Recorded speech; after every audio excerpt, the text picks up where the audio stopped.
every second, every minute, man, I swear that she can get it. Say if you a bad bitch, put your hands up high, hands up high, hands up high. Tell them put the lights down right now, put me in the mood.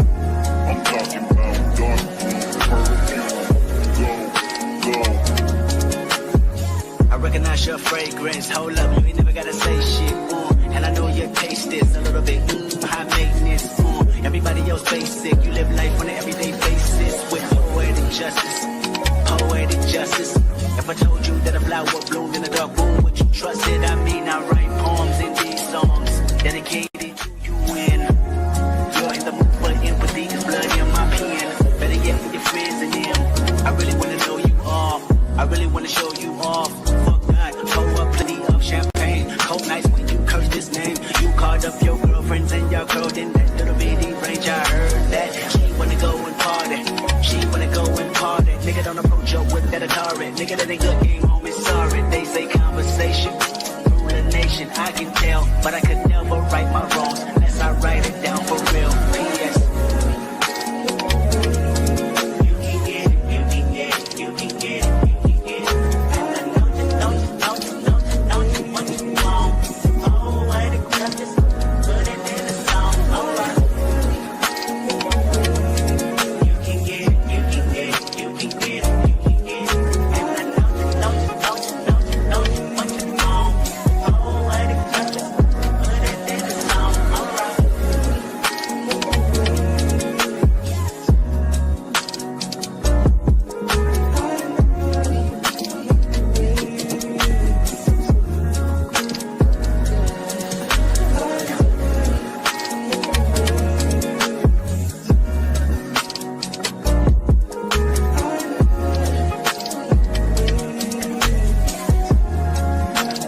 I'm so anxious just to feel the silence. It's so quiet, but I hear you.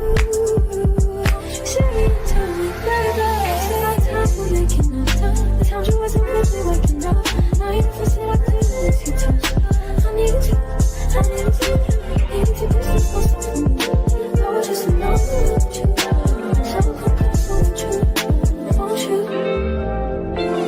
Can I tell you something for what it is worth? We have it, that's all I show you something, give you more than words. We have it, that's all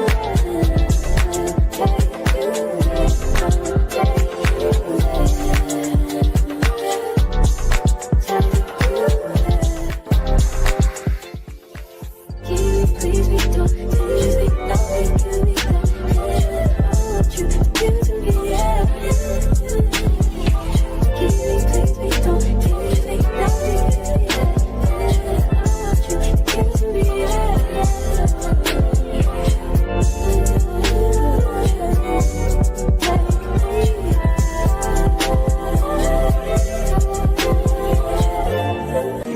Every second, every minute, man, I swear that she can get it. Saying if you a bad bitch, put your hands up high, hands up high, hands up high. Tell them turn the lights down right now, put me in the mood. I'm talking about dark purple, go. I recognize your fragrance. Hold up, you ain't never gotta say shit. And I know your taste is a little bit high maintenance.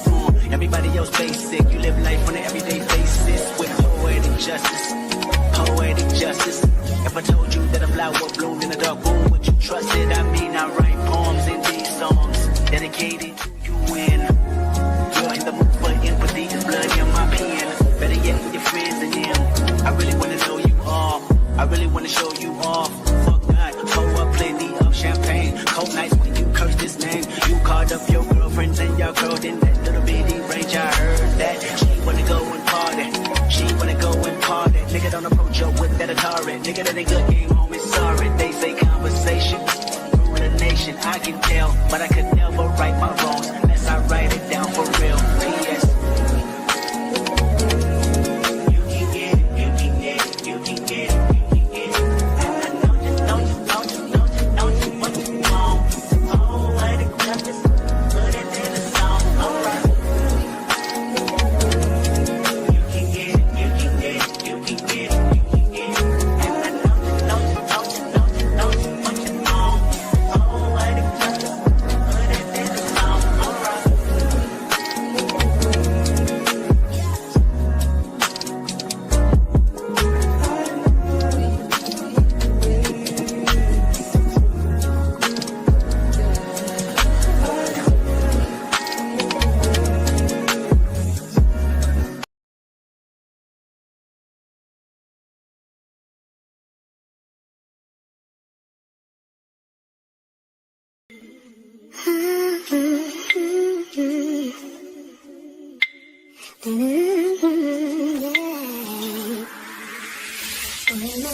fast and you do what you want. I guess I'm doing what I want. Hope you do what you want. What you want?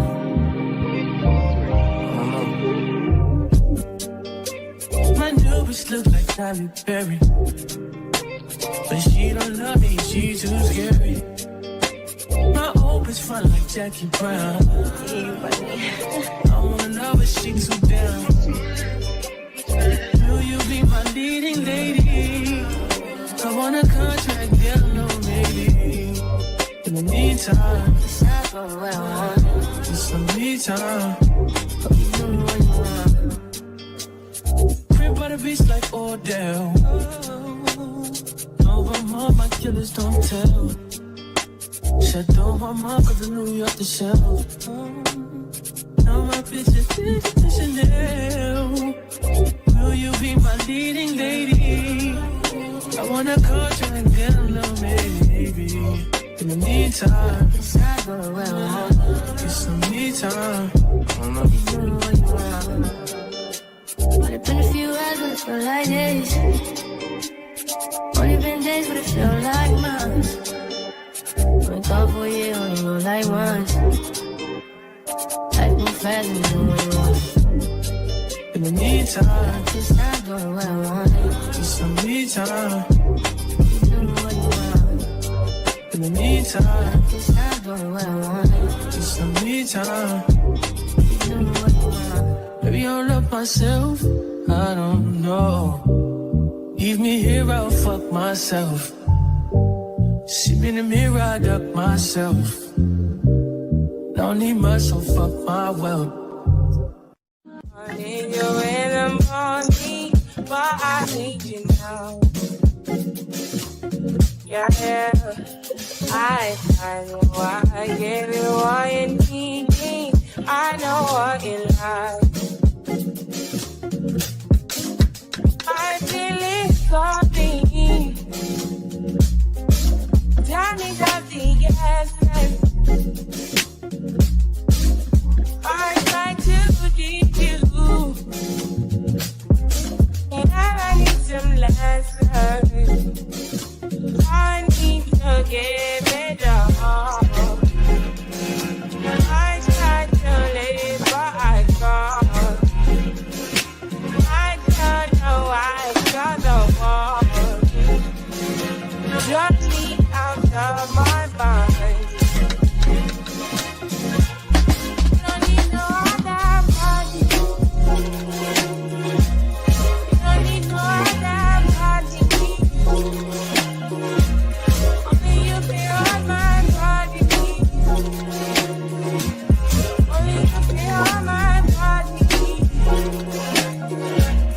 You don't need no other body. Then I made a mess of my mind. And I made it you get free of the mind. Say your body talk to me nice. Saying I'm a love you didn't need for your life. Yeah, our love no be like. Say every day together, yeah, day and night. Yeah, if I leave, you go by. Yeah, if you leave, I go by. Your body, baby. Loving your body, baby. As you're whining your body, baby. So crazy. Loving your body, baby. Girl, you want need me. I just wanna let you know. Hope every day Don't need no other body. Don't need no other body. Only you feel on my body. Only you feel on my body. You don't need no other body, baby. Ask me, baby, no one, no one, Till the morning, my walking up on your body. I just wanna get you beside me. give me all you need, give me all you need, give me all you, give me all you need, give me all you need, give me all. Make I give you all you need. Every touch you need. Give you all, make I give you all you need. Baby, yeah. Don't need no other body.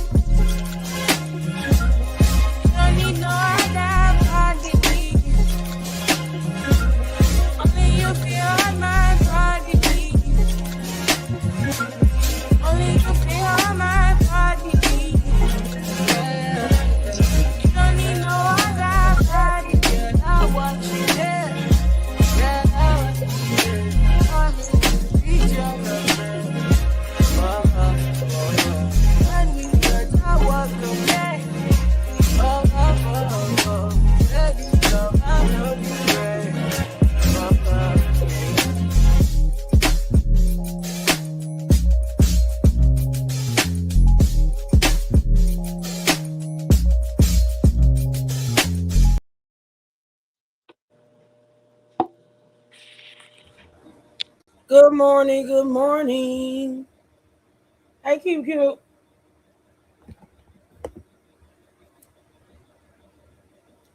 She on mute now. She wasn't on mute, y'all. She on mute now.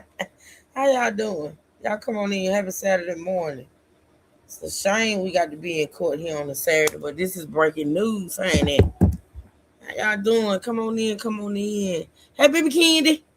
Hey, Miss B. Hey, Melissa. Hey, Lady Marie. Man, I thought I sent it.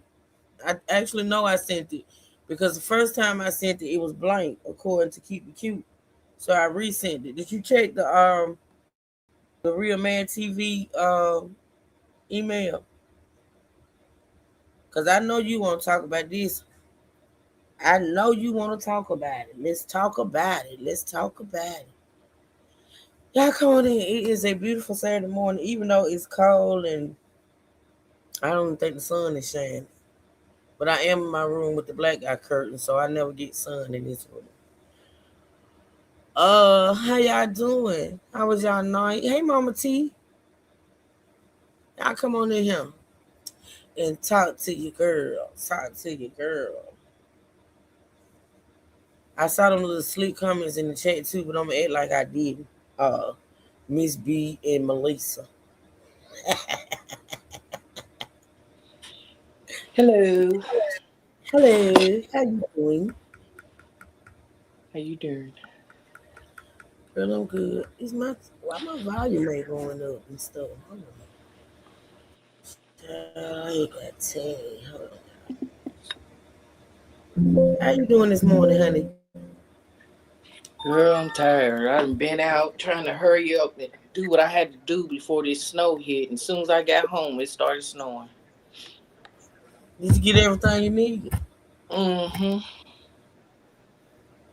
Oh yeah, that's a different one, man. Okay, hold on.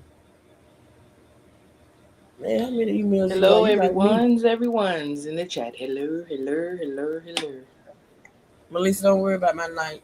I played grown up. Mm. That ain't right. What is that? Go ahead. You gonna turn into an apple, but I ain't mad about it because it's healthy. Damn, man, I done got rid of the copy. Hold on, maybe it's on this phone. Let me see.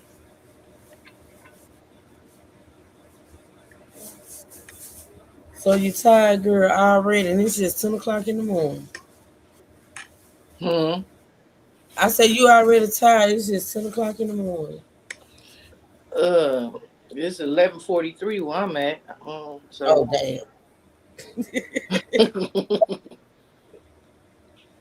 See, your intentions was to come on at 10 o'clock. Uh, yeah, I was around in Mm-hmm. things. I was right last night, 11 o'clock.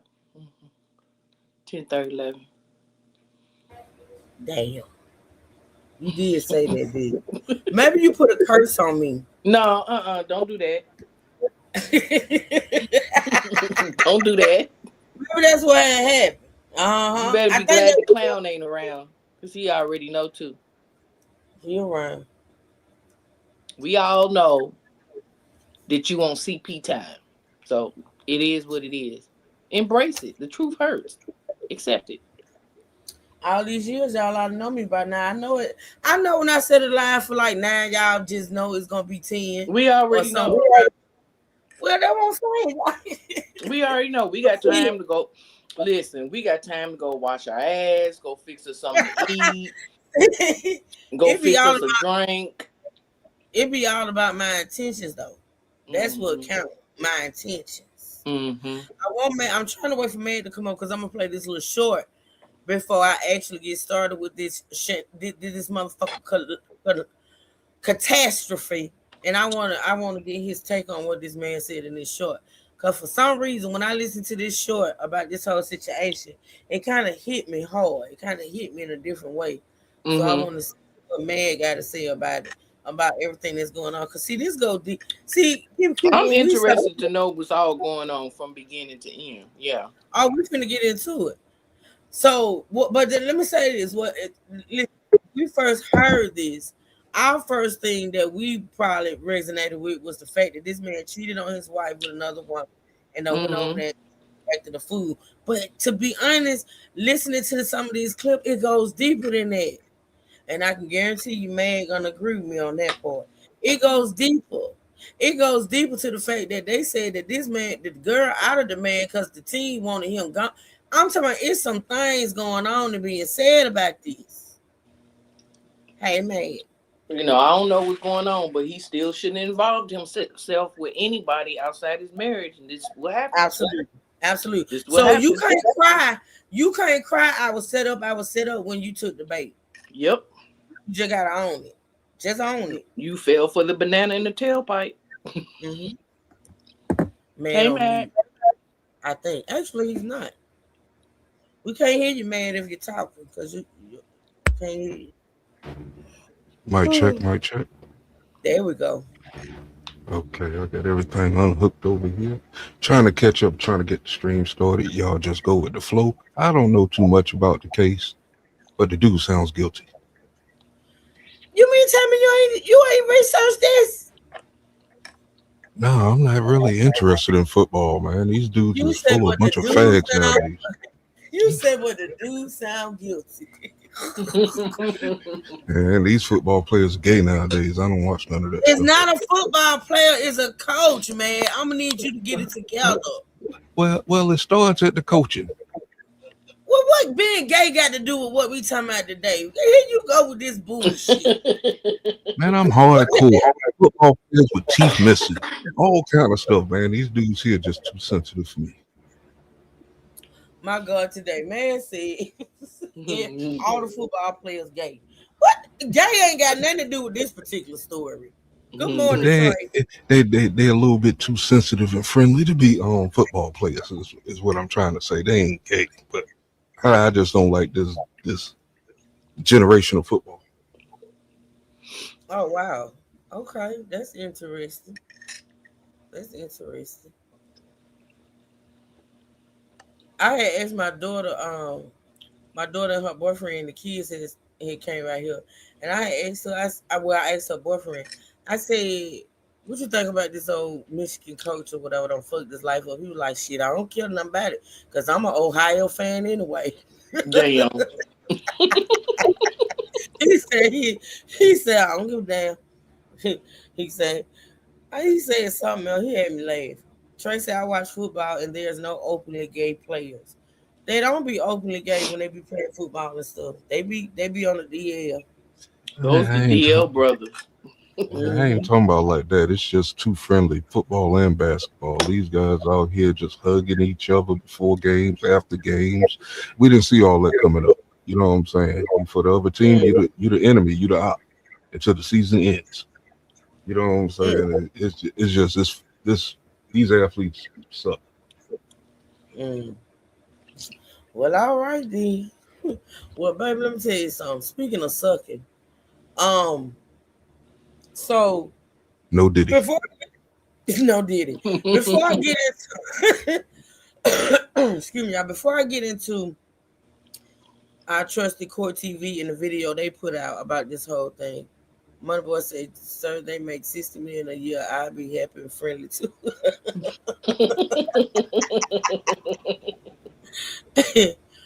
I want to play this short, and being as though I thought May was gonna be able to give me some little intel on this, I wish Trey was up here. I know he probably could, but listen to this short. I just want y'all to listen carefully to this short. That this guy or these guys, their theory on what's going on with this whole situation. And I'm playing this at the top of the hour for a reason, because as we listen to what went on, at the end we're gonna see what it is. All right, let's see. Moore's just not that talented of a head coach. And they beat Ohio State. If they're in the college football playoffs, we don't know nor hear about this. But they're not. And he's gone and currently in jail or something like that. He's an offensive line coach who was an offensive line coach under a head coach in Jim Harbaugh who loves to run the ball. And as a result, when Jim Harbaugh got suspended for all the cheating allegations, Sharon Moore got promoted to becoming head coach. And Jim Harbaugh put it in his contract that if Jim Harbaugh were to leave, that Sharon the incumbent head coach, and Sharon Moore now becomes the coach in waiting. So Sharon Moore never should have been there in the first place. The reason, in large part, that Sharon Moore is out isn't just because of the alleged affair with this woman. It is because he was never supposed to be there in the first place. Harbaugh is why Sharon Moore became the head coach in Michigan, not Sharon Moore's talent. Your talent will make room for you. The truth of the matter is. All right, I'm gonna play it again. Oh, what the hell? I want that again. Hold on. And that I'm on the right channel because I shouldn't get no damn commercials. Hold on. Yeah. Anywho, let me play that again.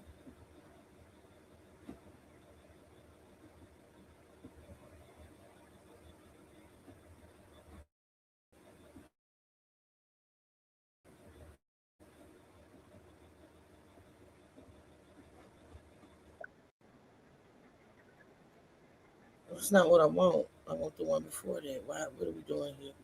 Hold on, y'all. Hold on.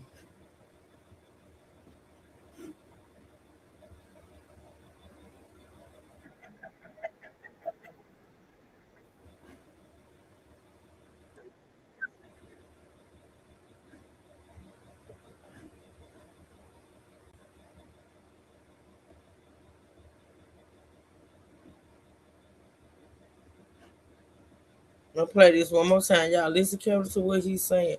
Because when I saw this, I was like, wow. So basically, he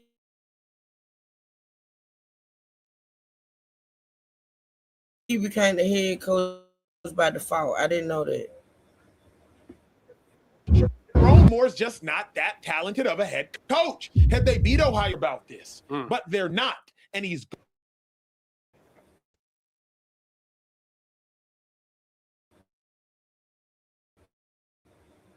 coach under a head coach in Jim Harbaugh who loves to run the ball. And as a result, when Jim Harbaugh got suspended for all the cheating allegations, Sharon Moore got promoted to becoming head coach. And Jim Harbaugh put it in his contract that if Jim Harbaugh were to leave, that Sharon Moore is the incumbent head coach. And Sharon Moore now becomes the coach in waiting. That was a part of Jim Harbaugh's contract when he was at Michigan. This is a report that I have read. So Sharon Moore never should have been there in the first place. The reason, in large part, that Sharon Moore is out isn't just because of the alleged affair with this woman. It is because he was never supposed to be there in the first place.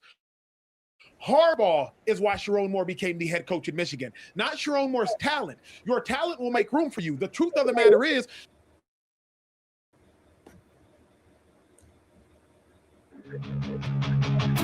All right. So anybody got an opinion on that?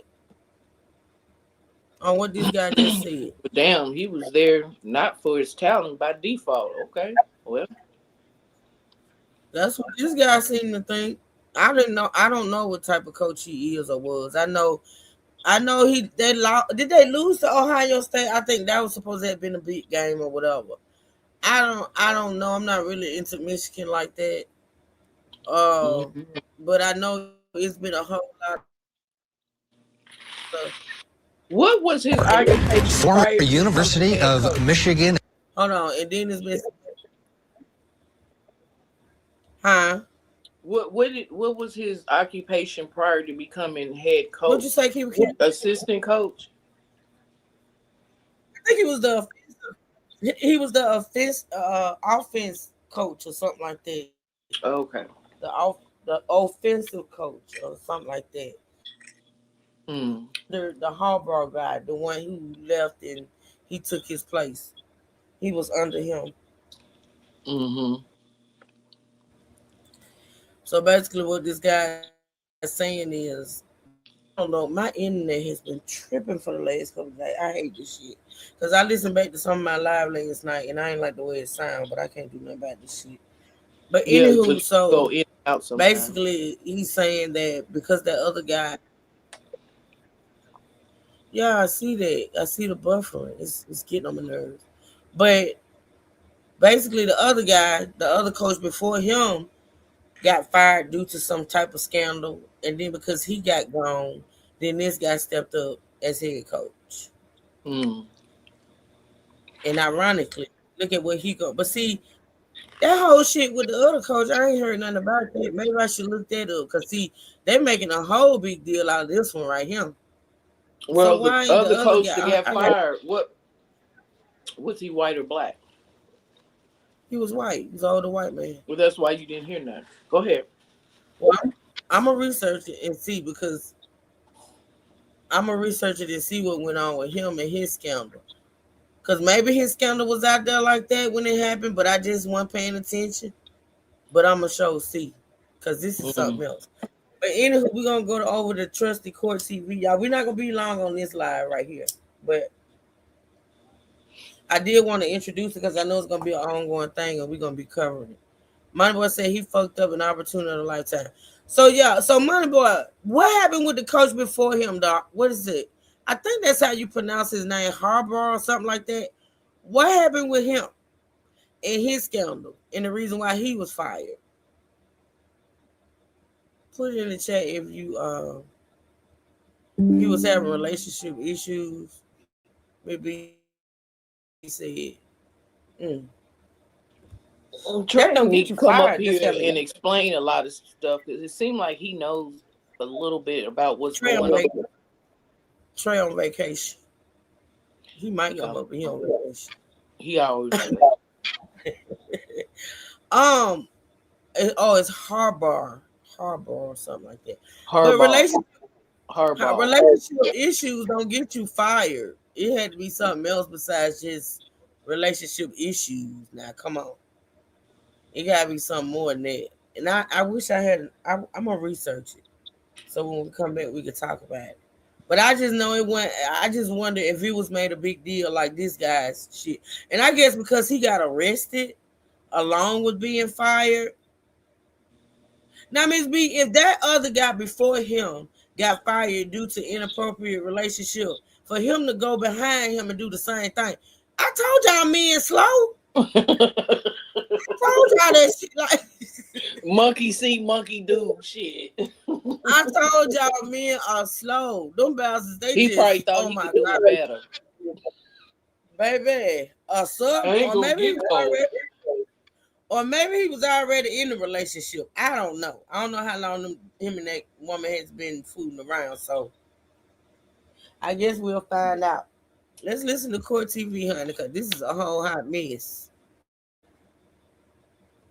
And I'm going to keep it on normal speed because we ain't going to be here long. Former University of Michigan head coach Sharon Moore expected in court this hour for an initial court appearance for an alleged assault earlier this week. And this has taken the headlines. Boy, oh boy, this guy had it all. Sharon Moore, he was fired as Michigan's head coach earlier this week for what the school is calling an inappropriate relationship with a staff member. Hours after he was fired, the married father of three was arrested and taken into police custody. Newly released dispatcher audio details the investigation into the alleged assault involving Moore. Take a listen. Subject just called the caller, told her the mail at the location and the house attacking her. She's been stalking her for months. They call S1's wife in Ann Arbor saying that the subject is suicidal, losing his job today. According to wife and S1's mother, he is at an unknown parking lot somewhere. We were attempting to have wife contact him.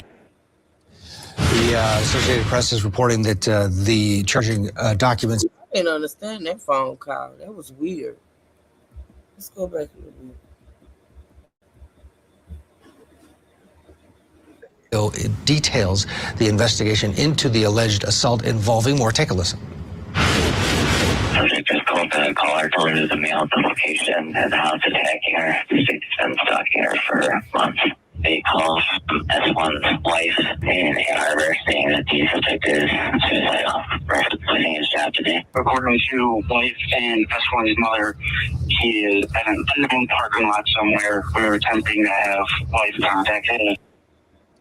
The Associated Press is reporting that the charging documents have been filed. Three potential felonies, home invasion. They're all home invasion and stalking related. And those dispatchers were heard saying that the subject Ron Moore was suicide. This guy's married. He's got 3 kids.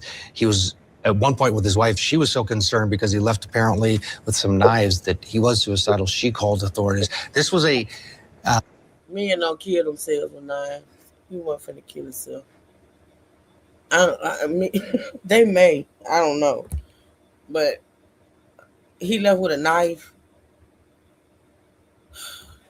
Okay. massive collapse. This is a guy that was getting ready to coach the Michigan Wolverines in a bowl game coming up. He had just had a press conference the day before, and then he lost his job, and then he presumably lost his family because it came out that he was having this affair, and now, at least for now, he lost his freedom for a night in jail because he is being charged with stalking and home invasion. Let's bring in, we're waiting for this hearing to get underway. It's an initial court appearance, will be likely arraigned. There are cameras there, and our team is there. So we're going to go into that Michigan courtroom as soon as they get underway. We have the feed up, so as soon as we go, we'll head there. Philip Dubé is with us. He's former public defender for Los Angeles County. Talk about a fall from grace. This is spiraling, and it's just over a very short amount of time. Talk about these potential charges that he is facing in terms of seriousness and what kind of situation he's in. Well, I'm not buying the home invasion aspect of it, Ted, and here's why. Typically, we associate home invasion with basically a form of residential robbery. And robbery really means is that you're taking property from somebody else by force or threat of force, as opposed to just barging in, wanting to have a discussion. If you're barging in to want to hit somebody, who knows, maybe even stab them or engage in some type of assaultive conduct, that's a form of burglary. Entering a home to either steal or to commit a felony is the textbook definition of residential burglary. Now, given that, it still doesn't give him a pass to go over there and do that. I mean, if anything, he's supposed to set an example. But given the relationship might around, and she was. Let me tell y'all something. And listening to everything we're going to listen to when it comes to this case, I'm going to pay very close attention to the verbiage, okay? Because when it comes to the media, the verbiage is very important. Now, off the rip, they painting this girl. This is why I said what I said yesterday, and I stand on it, y'all. And I ain't even listened to all this stuff yet. I stand on what I stand on when they're gonna try to make this girl an innocent little thing that didn't know what she was doing. She was young. He took advantage and all this. See, they off the real talking about this young staffer. Young my ass. First of all, she was grown. Second of all, she was grown enough to engage in an affair with a married man. So young my ass. How you doing, Trey? She is young. She in her 20s. They ain't trying to make it seem like she's an underage, and she ain't. There's no, think about underage. She got to deal with the embarrassment that she was sleeping with a married man. That's the shame. The shame she got to. She got to lose her job too. She's not still working there. Do you know for a fact she lost her job? I do not, but I'm 100% sure she lost her job because she lied to them initially, just like this nigga did. So you're untrustworthy just because you told us. And she was only hired because of him. So if he was fired for cause, she fired for cause too. She engaged in an inappropriate workplace relationship, so she getting fired too. But I don't think she gonna. I don't think nobody trying to make her out of a victim. I think people are putting more racist on it than anything, and that's just stupid because it don't matter what color you are, gals will fuck you up. Don't matter what color you date, they'll fuck you up if you allow them to. If she ain't fuck him up, he fucked himself up. He knew better. I can't even blame her. He knew better. My thing is this: until I hear from these same people that's putting his shit out here that she's been fired, I'm not going. You know why they're not going to put it out there like that? Because he was the head coach. She was a damn assistant. She was you don't never. That's how shit works. When you got two people that do the same thing, the one with the big name get caught. It all goes back on the big name. He's the one that's gonna make. But What's her name? It's not right. It's not What's right. her name? Well, that's just how the world is. I got a clip of somebody. You gon' damn. We got a. I'm standing outside, so it's a delay. My bad.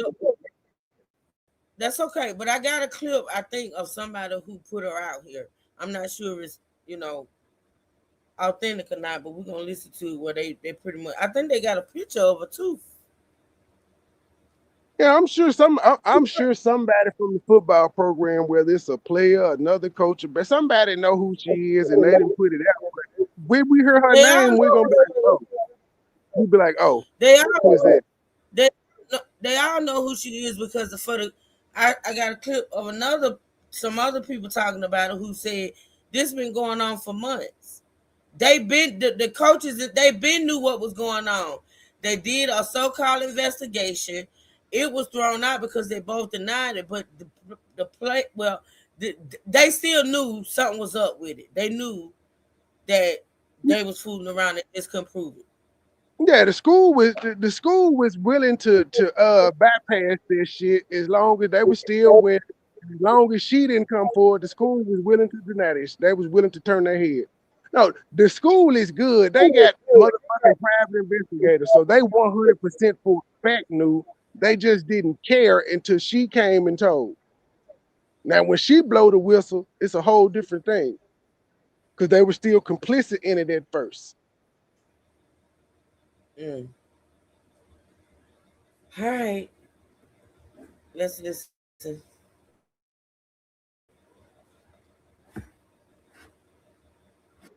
Would just kiss the ring to keep her job. Well, she did this to the wrong person, and obviously her family was there and called the cops. So it's not looking good for him, and he's going down. Okay, the judge is just taking the bench here, and I believe we have audio, so let's listen in. Send that people. Thank you. We are now calling case number 25F12175. This is the people of the state of Michigan versus Sharon Banfield Moore. Mr. Simon. Here it is. Thank you, Your Honor. Good afternoon. Katie Rismersky, First Assistant Prosecutor for the Special Victims Unit for the People. And Your Honor, Bill Simon on behalf of Mr. Moore. That's the charges, sir. We waive formal reading of the complaint. Your Honor, stand mute to the charges. Formal reading having been waived, please will be entered on your client's behalf. Simon, make your bond argument now or reserve? Your Honor, I think the people want to make a presentation. I'll go after that, if that's okay. All right, Mr. Rismersky. Your Honor, thank you very much. I appreciate that. Mr. Simon. And thank you for the opportunity to be heard. As the court is well aware, this is not a series of offenses in Michigan that allow you to deny bond. We're certainly not asking for that. This is a felony of home invasion third degree, misdemeanor stalking, and misdemeanor entry without permission. Your Honor, we are asking for a $25,000 cash surety bond in light of the fact that we cannot ask for you to deny bond. I get that he is a man of means, and so I ask that I would make for any defendant charged with these offenses before you. So what strikes me as perhaps more important in this scenario are conditions that I would like to ask for. Because of course, as you know, Your Honor, you're tasked with trying to make sure that he reappears, but also the safety of the public and this victim in particular. So Judge, in addition to an ask for a $25,000 cash surety, we're asking, should he post that? Should you impose that? We are asking that you order that he undergo a mental health evaluation. We are asking that you order him to submit to a GPS tether and that there be a no-go to this victim's residence or place of employment. Ask that you order that there be no contact with her whatsoever in any means, any fashion, direct or indirect, that there be no stalking behavior of any kind, that he be ordered to surrender any and all weapons, further that he be ordered to surrender his passport. Judge, the reason, Your Honor, the reason we make those requests is in light of the factual scenario that gives rise to these charges. My best understanding from a thorough review of the police report and as much body-worn camera as I've had an opportunity to review is that I understand that our victim broke up, they had an intimate relationship for a number of years, defendant and victim, that our victim broke up with this defendant on Monday morning early, that there continued to be defendant making numerous phone calls and sending numerous texts from that time moving forward that she did not answer, did not respond to, and did not want. That eventually she presented herself to the University of Michigan, cooperated in some form of investigation there. As we all now know, defendant was at some point on Wednesday afternoon fired from his employment. He then, at some point soon thereafter, came to her apartment in the address that is alleged in the complaint, barged his way into that apartment, immediately then proceeded to a kitchen drawer, grabbed several butter knives and a pair of kitchen scissors, and began to threaten his own life. I'm going to kill myself. Hold on. This ain't funny, but it is. A butter knife? Did she say butter knife? Well, what you gonna And do some with a seasoning? butter knife? Make some Man, toast. he was trying to spread that love. I don't know. What the Of hell? all the knives that you, not even a steak knife, but a butter knife? This is not real. Okay, This is not real. a butter knife. All right, and some scissors. Okay.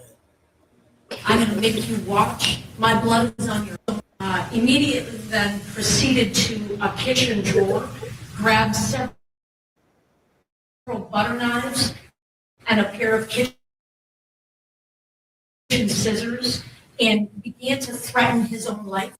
On your hands, you ruined my life, and a series of very, very threatening, intimidating, terrifying, quite frankly, statements and behaviors there in that apartment. It was only then, Your Honor, when the victim, she called her attorney and then at some point indicated she was going to call the police, and then he left. And so, Your Honor, while I understand that there isn't evidence to suggest that he directly threatened the victim with any of those implements that I've indicated, the totality of the behavior is highly threatening and highly intimidating. She was terrorized.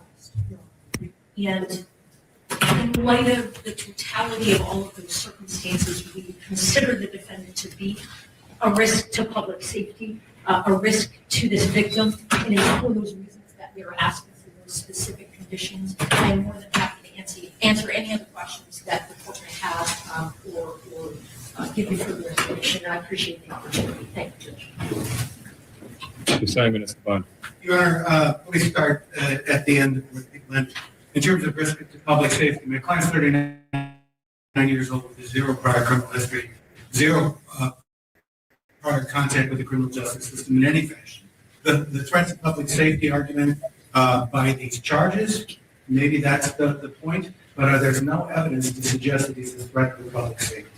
The next thing is that the people referenced the court rule that I want to come back to, that you can't deny bond in a situation like this. And they referenced something else that I want to come back to, which is the fact that they reviewed thoroughly the police. And they referenced something else that I want to come back to, which is the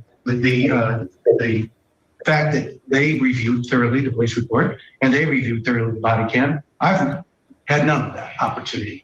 And that's too early for that in the proceedings. So when people come in here and make factual representations, although I trust Ms. Brzezmirski very much as an officer of the court, I have no ability to respond to those factual representations.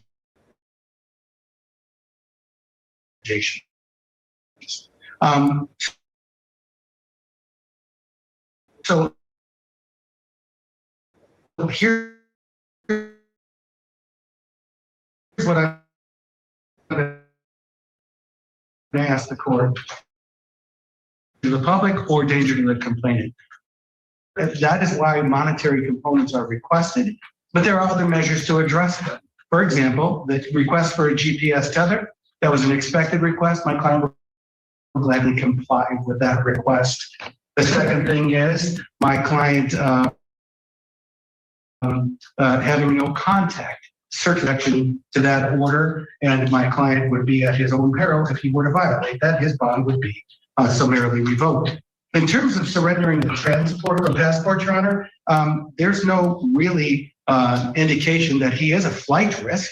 My client has those established ties that I talked about. But in addition to that, Your Honor, he would have an order from the court like everyone else does, that there would be no leaving the state and the country without permission of the court, and he would certainly abide by that.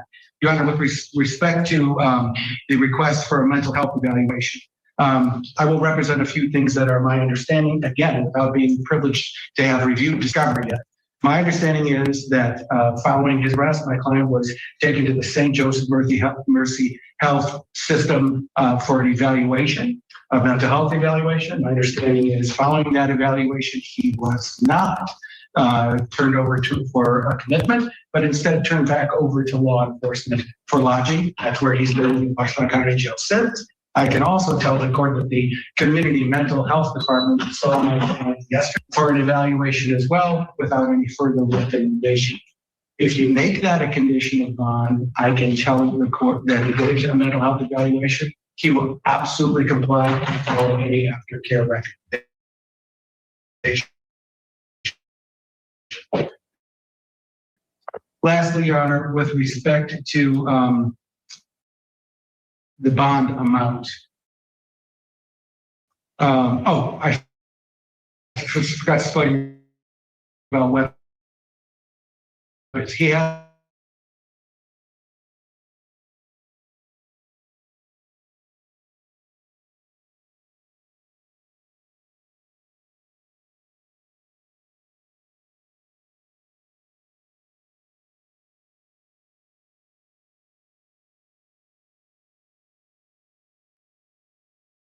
Of my client's bank account, but to the principles of the charges and to the principles of the court rule. Therefore,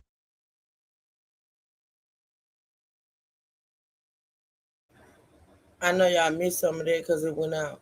If keep it cute, if you are mad and Money Boy, if you can't talk, I'm gonna exit out of I'm gonna clear my cache and stuff on my laptop to see if that'll help with this Wi-Fi, and I'll be right back. If y'all will give me 1 minute, I'm gonna restart my laptop. Okay.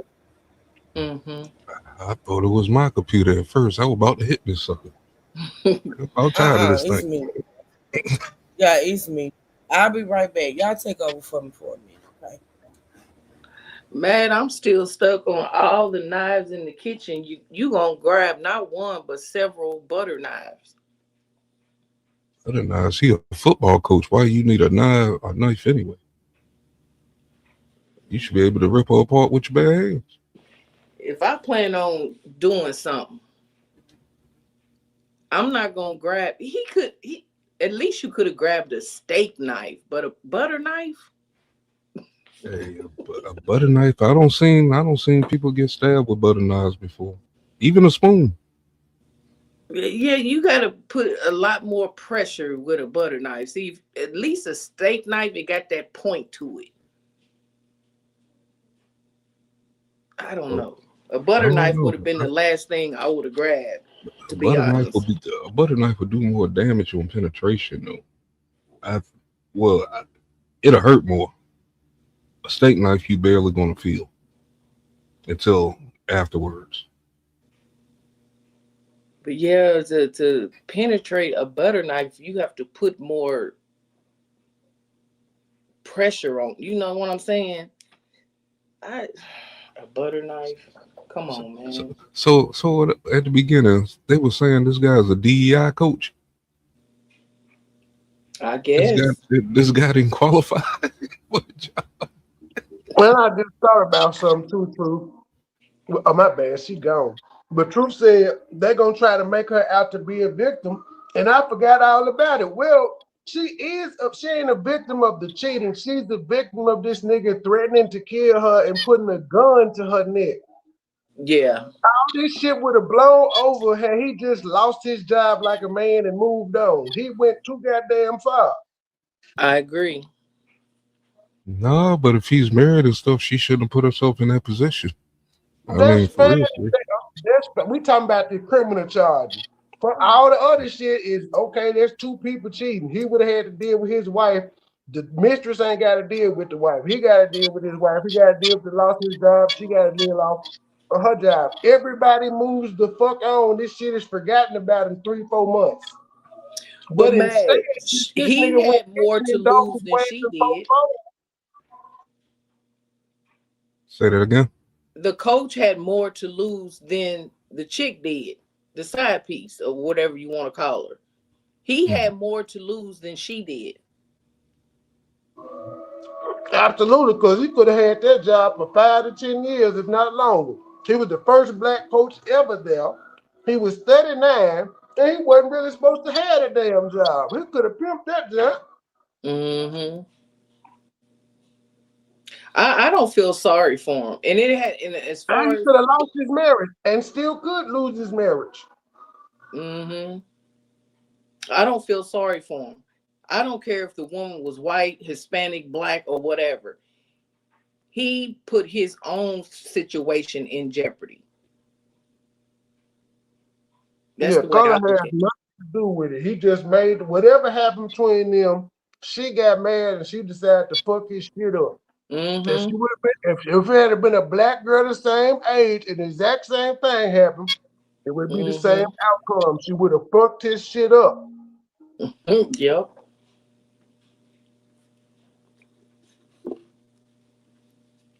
Yep. And this was a That snow bunny he woman is was hurt. playing with. Whatever Mm-hmm. happened, that woman was hurt. That's some shit a hurt woman do. Well, exactly. At the end of the day, she's a woman. And then I think Truth said yesterday that she had gotten pregnant by him and he talked her into getting an abortion. So she was real salty. Yeah, I hate it for because he's technically still considered young himself at 39. So Yes, he could 30. have bounced back and got another job off a cheating scandal like several coaches before him have. But Okay, he now that we know you threaten to kill people, you're not getting your job back. right. Nowhere. Unless you coach, you can't even coach at a high school. Fuck that. So he's 39 and she Hold was on. what, 25? Wait, can y'all hear me? Can Yes. y'all hear me? Cause see, Yes. this is not. You listening? I'm not sure if you listening because this woman plainly stated the prosecutor stated he never threatened with a gun and put it to her head. Cause I ain't heard that. I said a knife, not a gun. I ain't say no gun. I said a knife. What was that? He never put a knife to her. What are you talking about? So You what said did he do? gun. I was listening while I was coming back up. You said he Well, put a gun. no, I know what I We did just was heard it. I sung some song lyrics. I sung some song lyrics when I said kicking in the door, waving the 4-4. He was a knife. He never put a knife to her neck or whatever you said. He never did that. He threatened his own What life, not hers. what The has he been charged prosecution with? clearly said he's being charged with home invasion, stalking, and assault. Which I don't understand where the assault comes in at because the prosecutor just said, and I'm gonna back it up. I got time today. He never threatened her. He threatened his own life. Well, the assault may be putting the knife up to Maybe her. I missed something.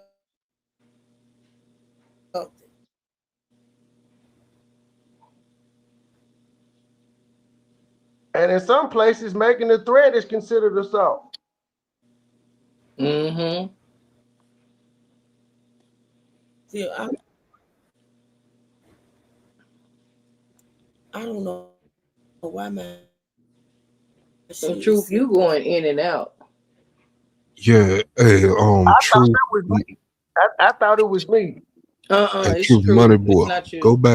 Go back about a month in your emails. I sent y'all maybe 3 videos to show y'all how to clean out your systems, your GPU, your internet, cache, Oh, I and just all used that. some elderberry to clean out my system. That don't always work. That was a joke. That was a joke. But yeah, put it on 0.5 and just walk through it slowly. You can do it step by step while they do it and to clean out everything. Like do that like every 2 months or every month, depending on how much you search and stuff like that. Or work on graphics and things. Trey, Miss B asked, do you think her dad played a role in this? If he knew, he probably encouraged her to tell.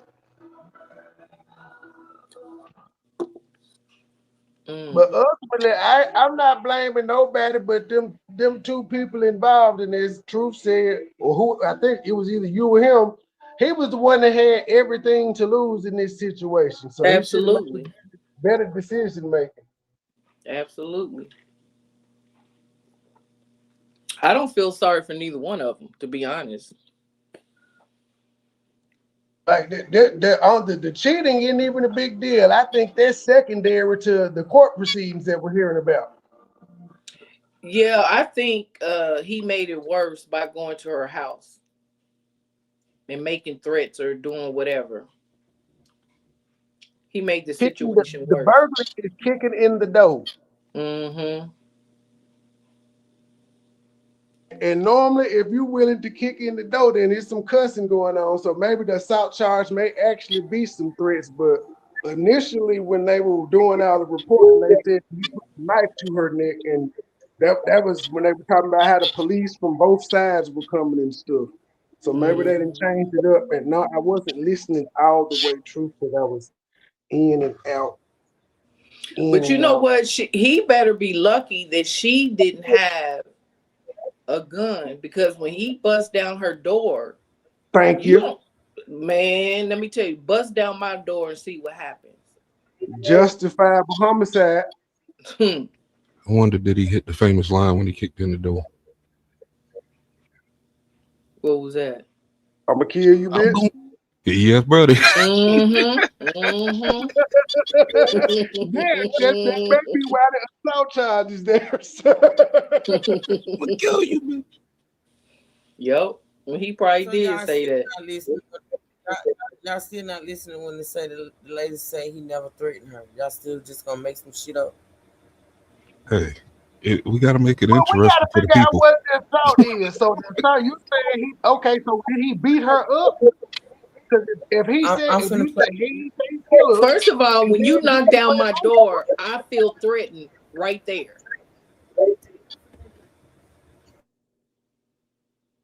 is that the prosecutor or the defense talking?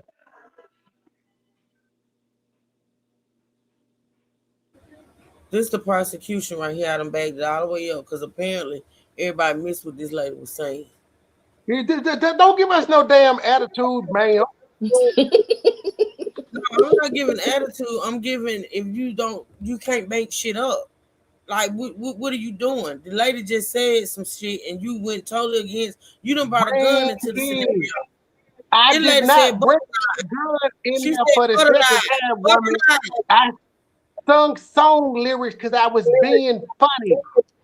And what's wrong with rewriting the story, man? Like white folks, Mm. I'm not doing. they I'm not white. they can do it. Why can't we? I'm just But I criticize that all the time of rewriting the story. It's you know what I'm saying. That's like it's not right. So two wrongs don't make a right. Yes, you do. I'm not. So, Truth, let me ask you this. Mm-hmm. Somebody knocked down your door. You don't deem that as a threat? Somebody do what to your door? If somebody come and bust down your door, I didn't hear that. you don't deem that as a threat? I didn't hear he bust down her door. Well, how did he get? I thought he broke into her house. If somebody kick down my door, they're not gonna make it to the kitchen to get no butter knife. But I'm just, Exactly. I didn't That's hear what he kick. I That's didn't what hear he phone kick.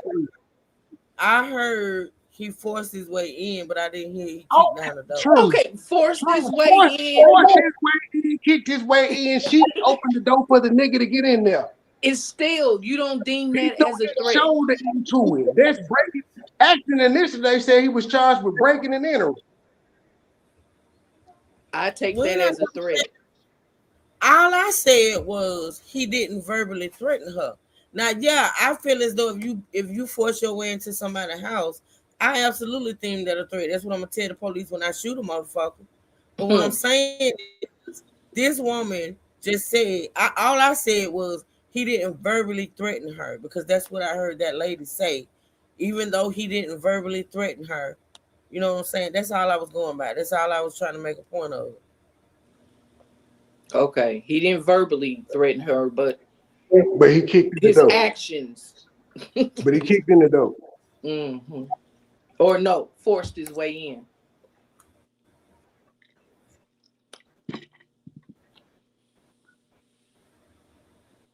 So Well, we're where's gonna the listen one more assault time and hear her incident? words. And her mother, I couldn't tell y'all what's wrong, man.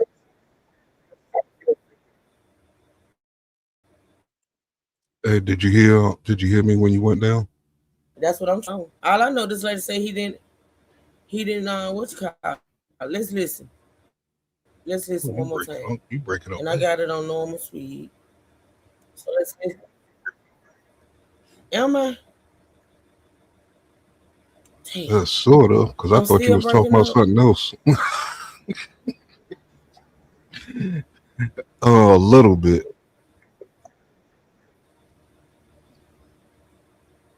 but it should be good Okay, now. well, if this audio is breaking up, when I play this audio, let me know. And I'm gonna try one more thing. If not, I'm just gonna end the live. Because I don't know what's going on with my internet, y'all. I don't know. I'm trying to think. But anywho, I'm gonna play this. If the audio is breaking up, let me know right quick, man. Heard, as the court is well aware, this is not a series of offenses in Michigan that allow you to deny bond. We're certainly not asking for that. This is a felony of home invasion, third degree, misdemeanor stalking, and misdemeanor entry without permission. Your Honor, we are asking for a $25,000 ask for you to deny bond. I get that he is a man of means, and so this is a bit of a nominal monetary ask, but quite frankly, it would be an ask that I would make for any defendant charged with these offenses before you. So what strikes me as perhaps more important in this scenario are conditions that I would like to ask for. Because of course, as you know, Your Honor, you're tasked with trying to make sure that he reappears, but also the safety of the public and this victim in particular. So Judge, in addition to an ask for a $25,000 cash or surety, we are asking, should he post that, should you impose that, we are asking that you order that he undergo a mental health evaluation. We are asking that you order him to submit to a GPS tether and that there be a no-go to this victim's residence or place of employment. Ask that you order that there be no contact with her whatsoever in any means, any fashion, direct or indirect, that there be no stalking behavior of any kind, that he be ordered to surrender any and all weapons, further that he be ordered to surrender his passport. Judge, the reason, Your Honor, the reason we make those requests is in light of the factual scenario that gives rise to these charges. My best understanding from a thorough review of the police report and as much body-worn camera as I've had an opportunity to review, is that I understand that our victim, we had an initial number of that there continued to be defendant making numerous phone calls and sending numerous texts from that time moving forward that she did not answer, did not respond to, and did not want. That eventually she presented herself to the University of Michigan, cooperated in some form of investigation there. As we all now know, defendant was at some point on Wednesday afternoon fired from his employment. He then, at some point soon thereafter, came to her apartment in the address that is he then proceeded to a kitchen drawer, grabbed several butter knives and a pair of kitchen scissors, and began to threaten his own life. I'm going to kill myself. I'm going to make you watch. My blood is on your hands. You ruined my life. And a series of very, very threatening, intimidating, terrifying, quite frankly, statements and behaviors there in that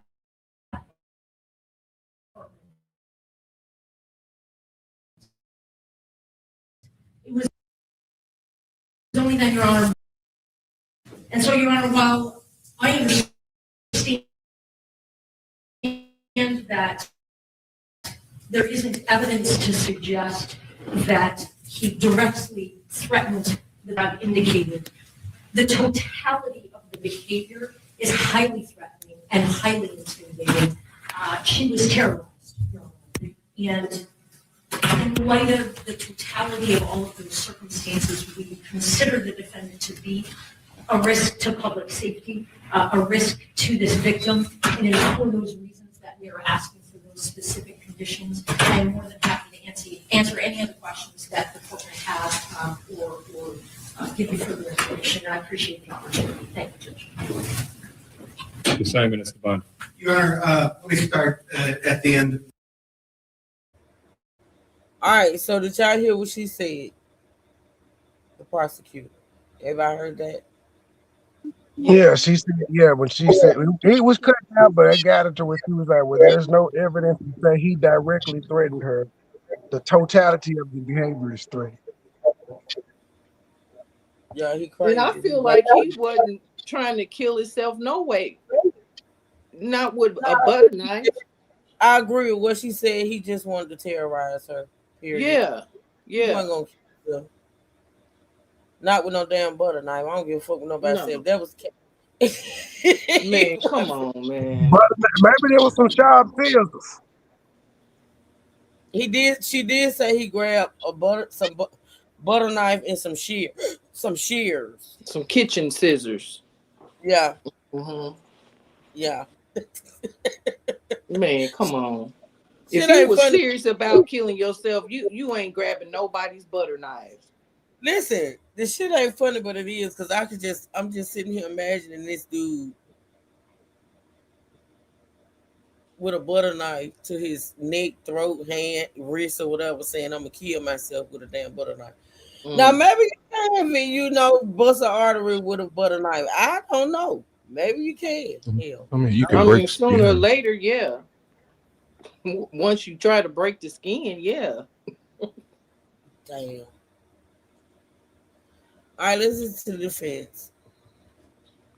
People in terms of risk to public safety, my client's 39 years old with zero prior criminal history, zero prior contact with the criminal justice system in any fashion. The threat to public safety argument by these charges, maybe that's the point, but there's no evidence to suggest that he's a threat to public safety. The next thing is that the people referenced the court rule that I want to come back to, that you can't deny bond in a situation like this. And they referenced something else that I want to come back to, which is the fact that they reviewed thoroughly the police. And they referenced something else that I want to come back to, which is the fact that they reviewed thoroughly the police report and they reviewed thoroughly the body cam. I've had none of that opportunity. And that's too early for that in the proceedings. So when people come in here and make factual representations, although I trust Ms. Brzezinski very much as an officer of the court, I have no ability to respond to those factual representations. So here's what I'm going to ask the court. The monetary bond component, the two considerations by court rule are my client will appear. Let me speak to that. He's got a home here. His family is here. He's got ties to our community. He's retained a local counsel here.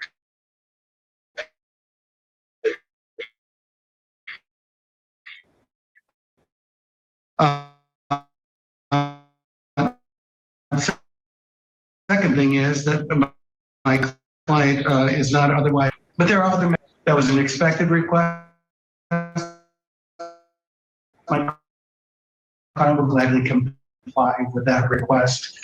The second thing is we have no objection to that order, and my client would be at his own peril if he were to violate that. His bond would be summarily revoked.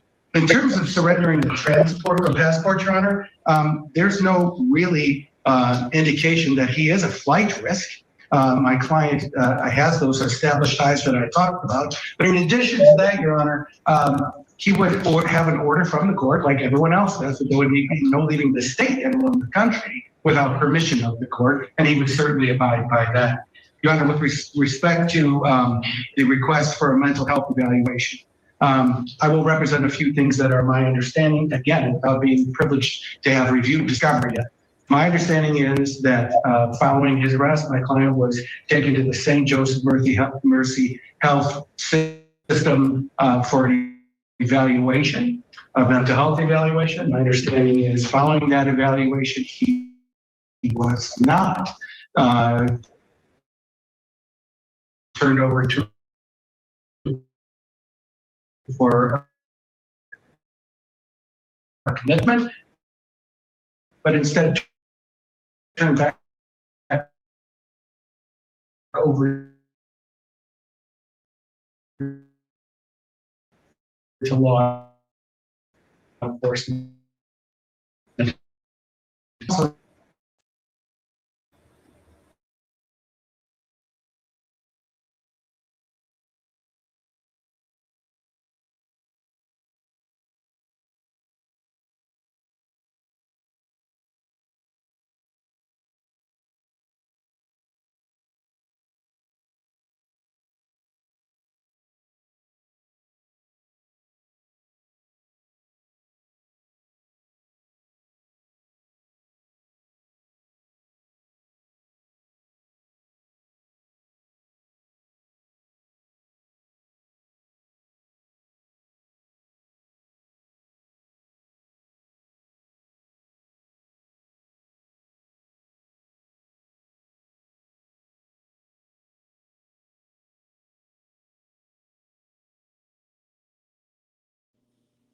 Can y'all hear? Yep.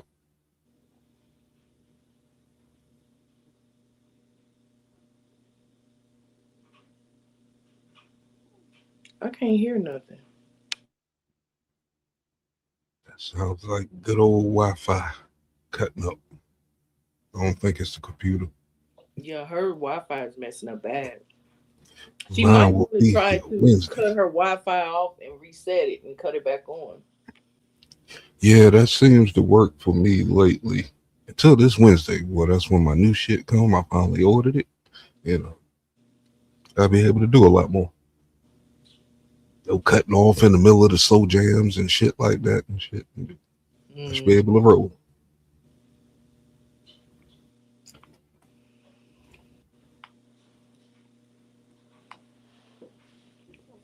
Yeah. Ooh, it's getting cold. We're gonna be below zero tomorrow. I mean, in the negatives tomorrow.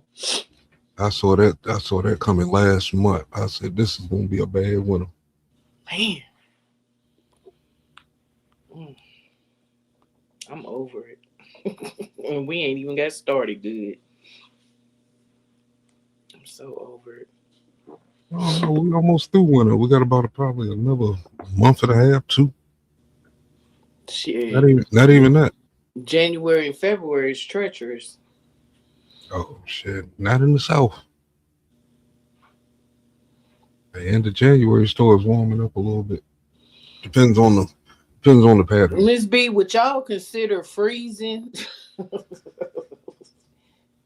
It's not freezing. But I get it. It's freezing to y'all. It's freezing to y'all. But when y'all get in the single digits and below zero temps, then come holler at me. Because when y'all say overnight. freezing, y'all talking about, oh, it's 40 degrees. Wow. No, it's more like 65 over there with them. That's cold. Wow. 65. Try 12. You see I'm over there with them little light jackets on, walking in the streets and shit. Yeah, little 65, jackets. that ain't cold. That ain't freezing. Try it, like I said, single digits. The teens. Below zero. That's what you consider freezing. Yeah. You walk outside, the moisture in your eyes and shit freeze up and shit.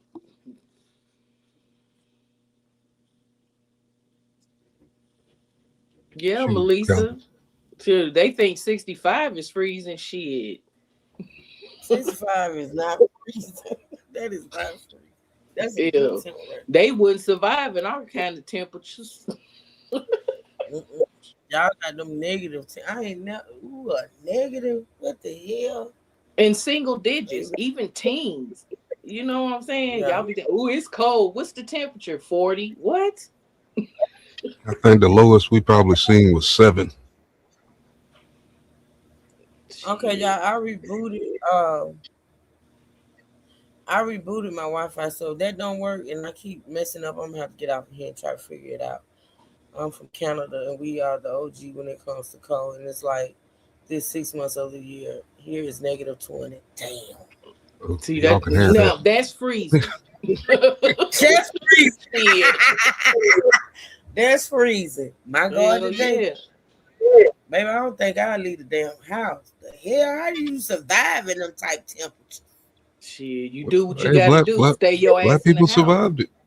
We got the first hockey team and the first bobsledding team coming out of Canada. Black folks Hey, back in the 1900s. So we used to that. my God, today. I'm used to No, this black shit. folks ain't built for this cold. Shit. We not built for this. All right, y'all. Let me try to play it and see what it's gonna do. Let's hopefully I fix the issue. I don't know. I did reboot my Wi-Fi, so if that don't help, I gotta figure it out. Community mental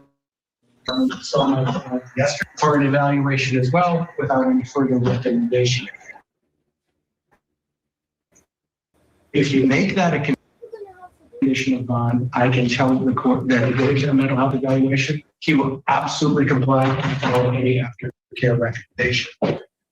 Lastly, Your Honor, with respect to the bond amount, I forgot to speak about weapons. He has no weapons, but he'll surrender. If you order that he surrender any weapons that he doesn't have, he'll be glad to comply with that condition. With respect to the bond amount, Your Honor, in a case like this, with charges like this, in a normal circumstance, we'd be requesting a personal recognizance bond and frankly expecting the court to order. We all know this is not our ordinary circumstance. It's not an insignificant amount of money to anyone. And I ask that the court set the bond amount to the principles, not of my client's bank account, but to the principles of the charges and to the principles of the court rule. Therefore, I'm requesting that if the court orders a monetary component at all, that it be with a $25,000 10% privilege. And also, Your Honor, if my client is to order to a GPS tether, things have to happen pretty significantly to try to get that in place in time for what we hope to be service today. Thank you.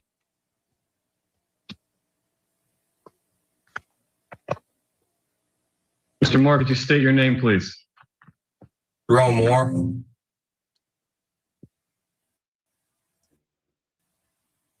Sir, you are not to use alcohol, marijuana, or any other controlled substance that is not prescribed to you. You are not to possess or purchase a fire or any other dangerous weapon. You are not to engage in criminal conduct of any kind whatsoever. You may not leave the state of Michigan without permission of the court. Prior to your release, you will be placed on a GPS tether. You will not be released before that GPS tether is placed upon you. You must continue all mental health treatment as a condition of your bond. The named victim in this case will not be placed on the record. You may not have contact with that individual. That means no calling, no writing, no video chatting, no texting, no emailing, or any other form of contact the human mind can possibly fathom. No one in the world thinks that this person is going to reach out to you. Should they do so, and again, no one thinks that they're going to, you may not reply in any form or fashion. The named victim's address will not be placed on the record, but you may not go to that location for any reason whatsoever. Are we understood on the no contact and no go to, sir? Yes, Your Honor. If you have any questions about that, you have a good attorney, simply ask them. You understand? Yes, Your Honor.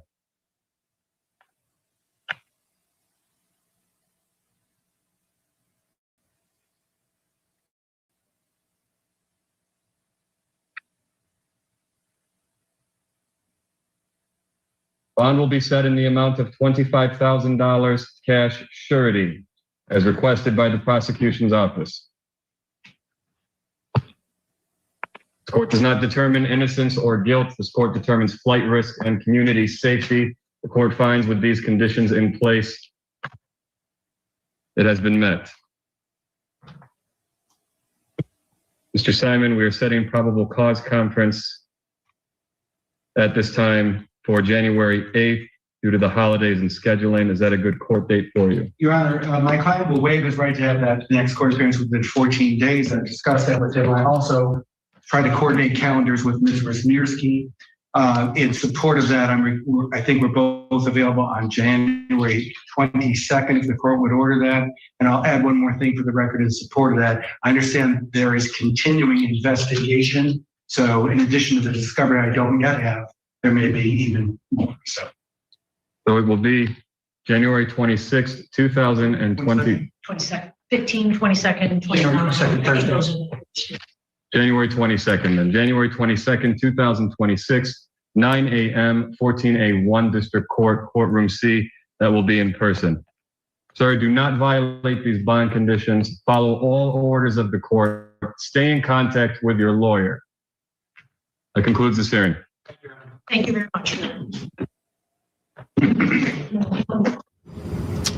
Okay, hearing is over. We'll get a break. We'll talk about what we just watched and what's happened, what will happen next to the former head coach of the University of Michigan, now in a jumpsuit appearing via his team was ready for their bowl appearance coming up New Year's Day. And now Sharon Moore is finding himself in the criminal justice system, facing multiple charges after an incident. I haven't heard anything either, Ms. B. I just saw your question because I was on the other screen, but I haven't heard anything. You know, when it comes to assault, the funny thing about assault is things could be considered assault that we don't even think about. Like, I don't think a lot of people know spitting on a person is assault. So the assault could have been barging into the home. It could have been the way he spoke to her. The assault could be anything that happened once he got into that apartment or whatever.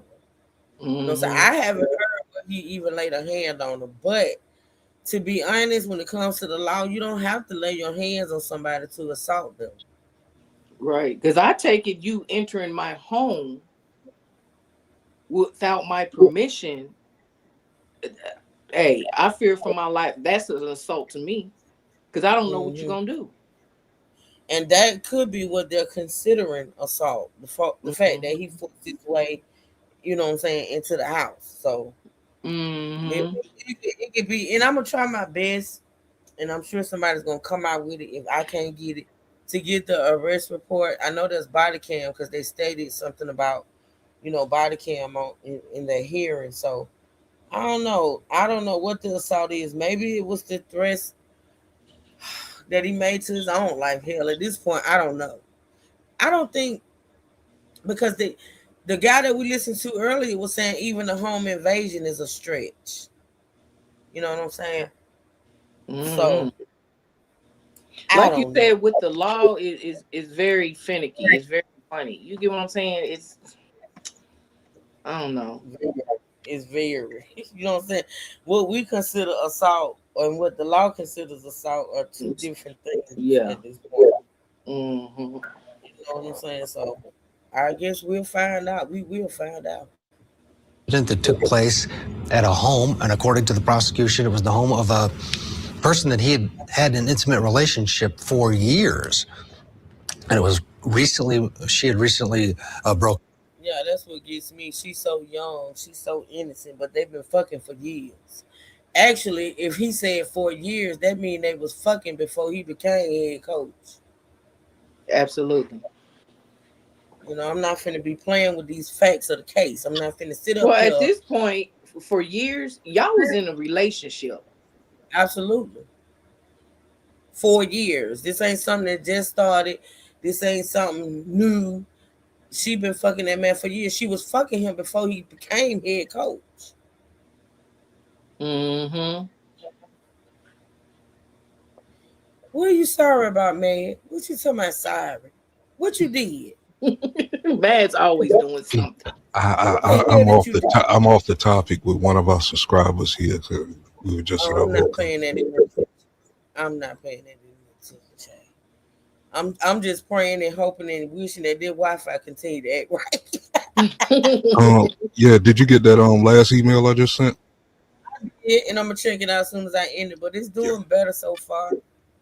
I don't have a whole lot of stuff on this laptop though because I just, I just recently got it. So You'll be surprised of how fast things accumulate in the background.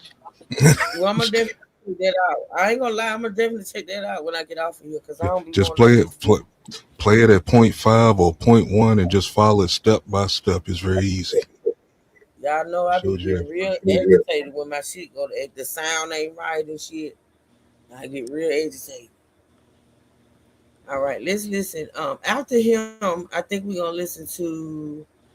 I'm gonna figure out what we're gonna listen to after him. But like I said, this is not gonna be a long live. We already been on here for. I know we're gonna at least do 2 hours. But let's finish hearing with this. And I have to speed him up, baby, because he talks slow.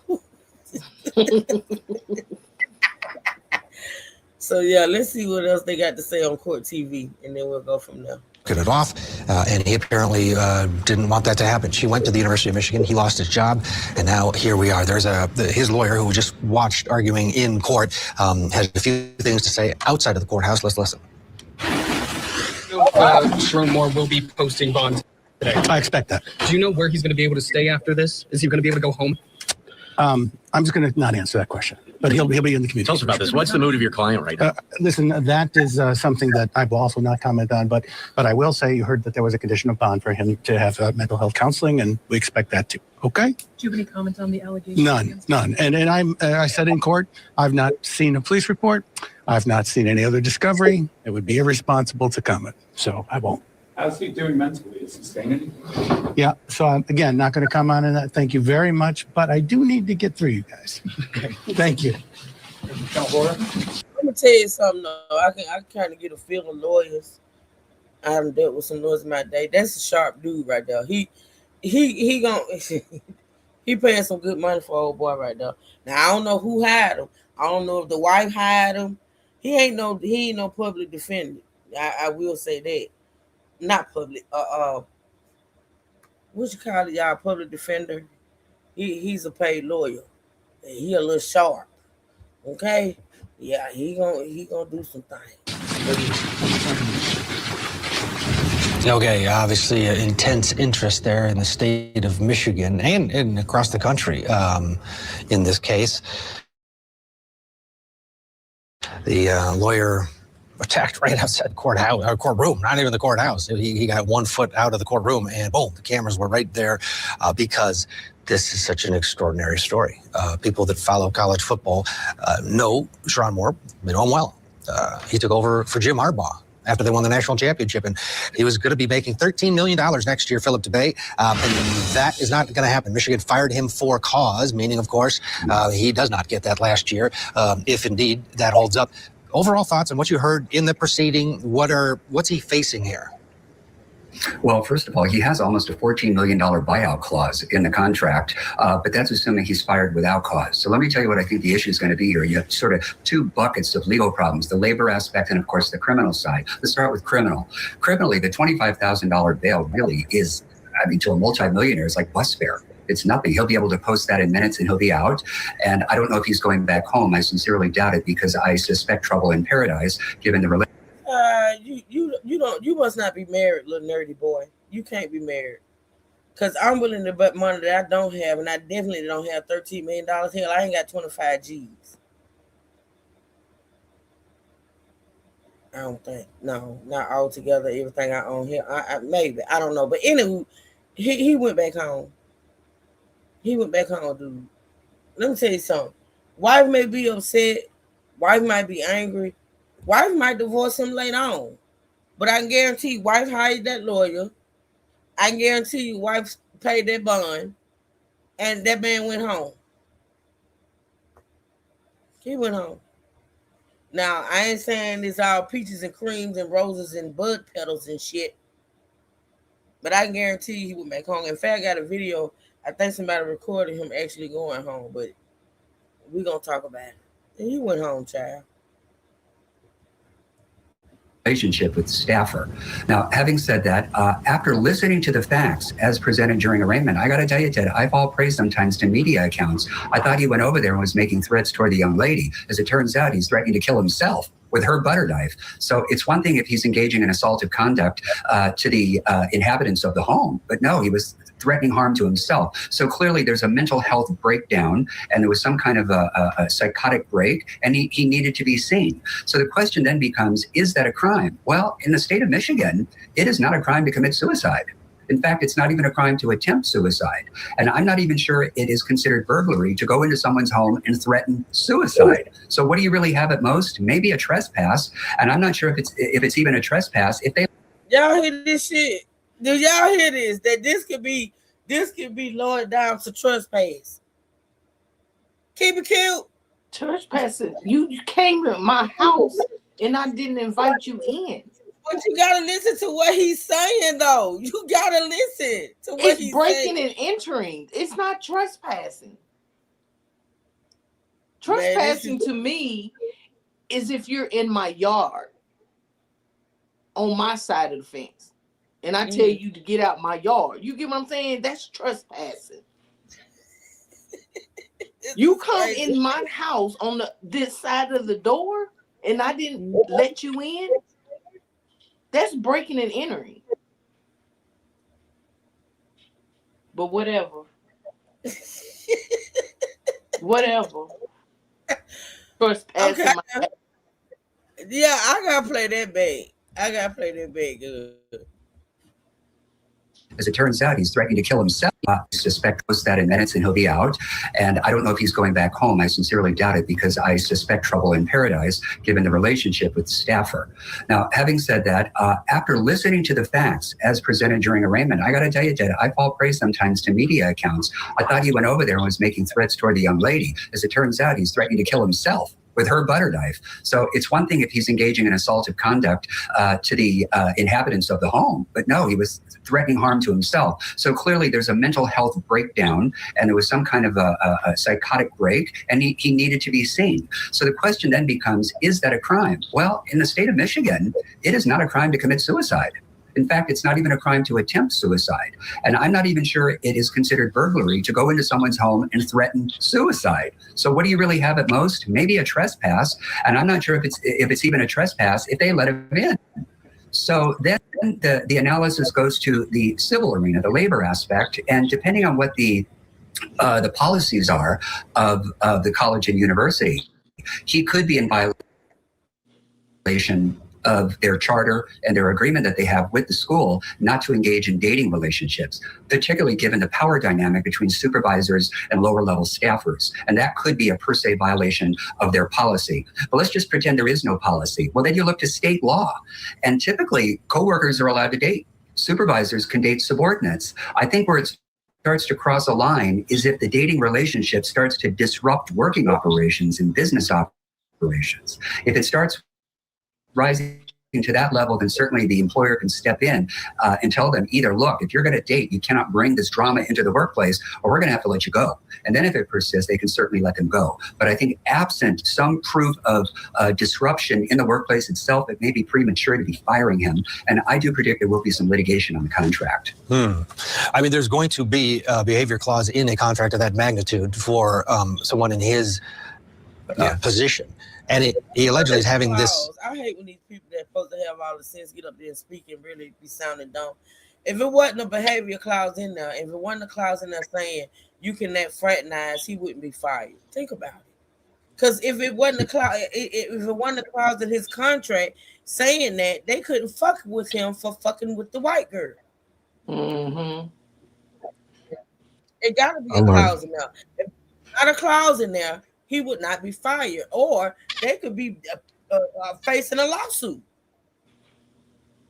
Because if you don't have a clause in this contract, you can't look at him and say, "Oh, you was fucking the white secretary, so you got to go." It got to be some type of clause in there. So the fact that he was fired lets me know there was a clause. Exactly. Period. What was you gonna say, man? I don't know. I learned in politics not to listen to experts on TV. They just experts. Them ain't They're no not damn professionals. experts. When you get up here and you get shit wrong, you ain't even know that the man didn't threaten the lady. You just not learning that the man didn't even threaten the lady. See, that's what I'm saying about these news people. That's why I don't do the news people. They don't know what the fuck they be talking about half the time. Word. You know what I'm saying? Like, it's ridiculous. And then they be paid to lie. Because some of them just get up there and intentionally lie. Period. Couple of million too. Hell yeah. You know what I'm saying? So it's ridiculous. Okay. Affair with his direct subordinate, his basically assistant. Yeah. And if she went to them and said, "Listen, this dude will not leave me alone. I tried to break up with him, and he's badgering me," then you would think that because they came out very forceful. The University of Michigan said, "We're done. You and what you did here has no place here in Michigan." So you're right. That's going to play itself out the way it plays itself out. If he wasn't the head coach of the University of Michigan, at the end of the day, would these charges be dropped likely at the end in a few weeks, months, or?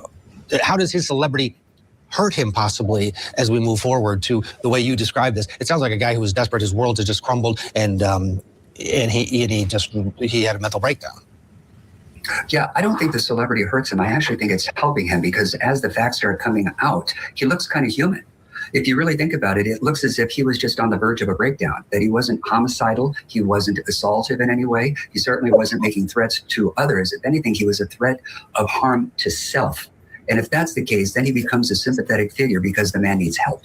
That's ultimately what it's about. You don't want anybody to do harm to themselves, and you want them to get the help that they need, be it for medication, behavioral therapy, injections, or maybe he needs to be in a hospital setting where he can be seen for an extended period of time to get him stable and calm. Because just releasing him on $25,000 bond on a promise to appear might not be enough to kind of...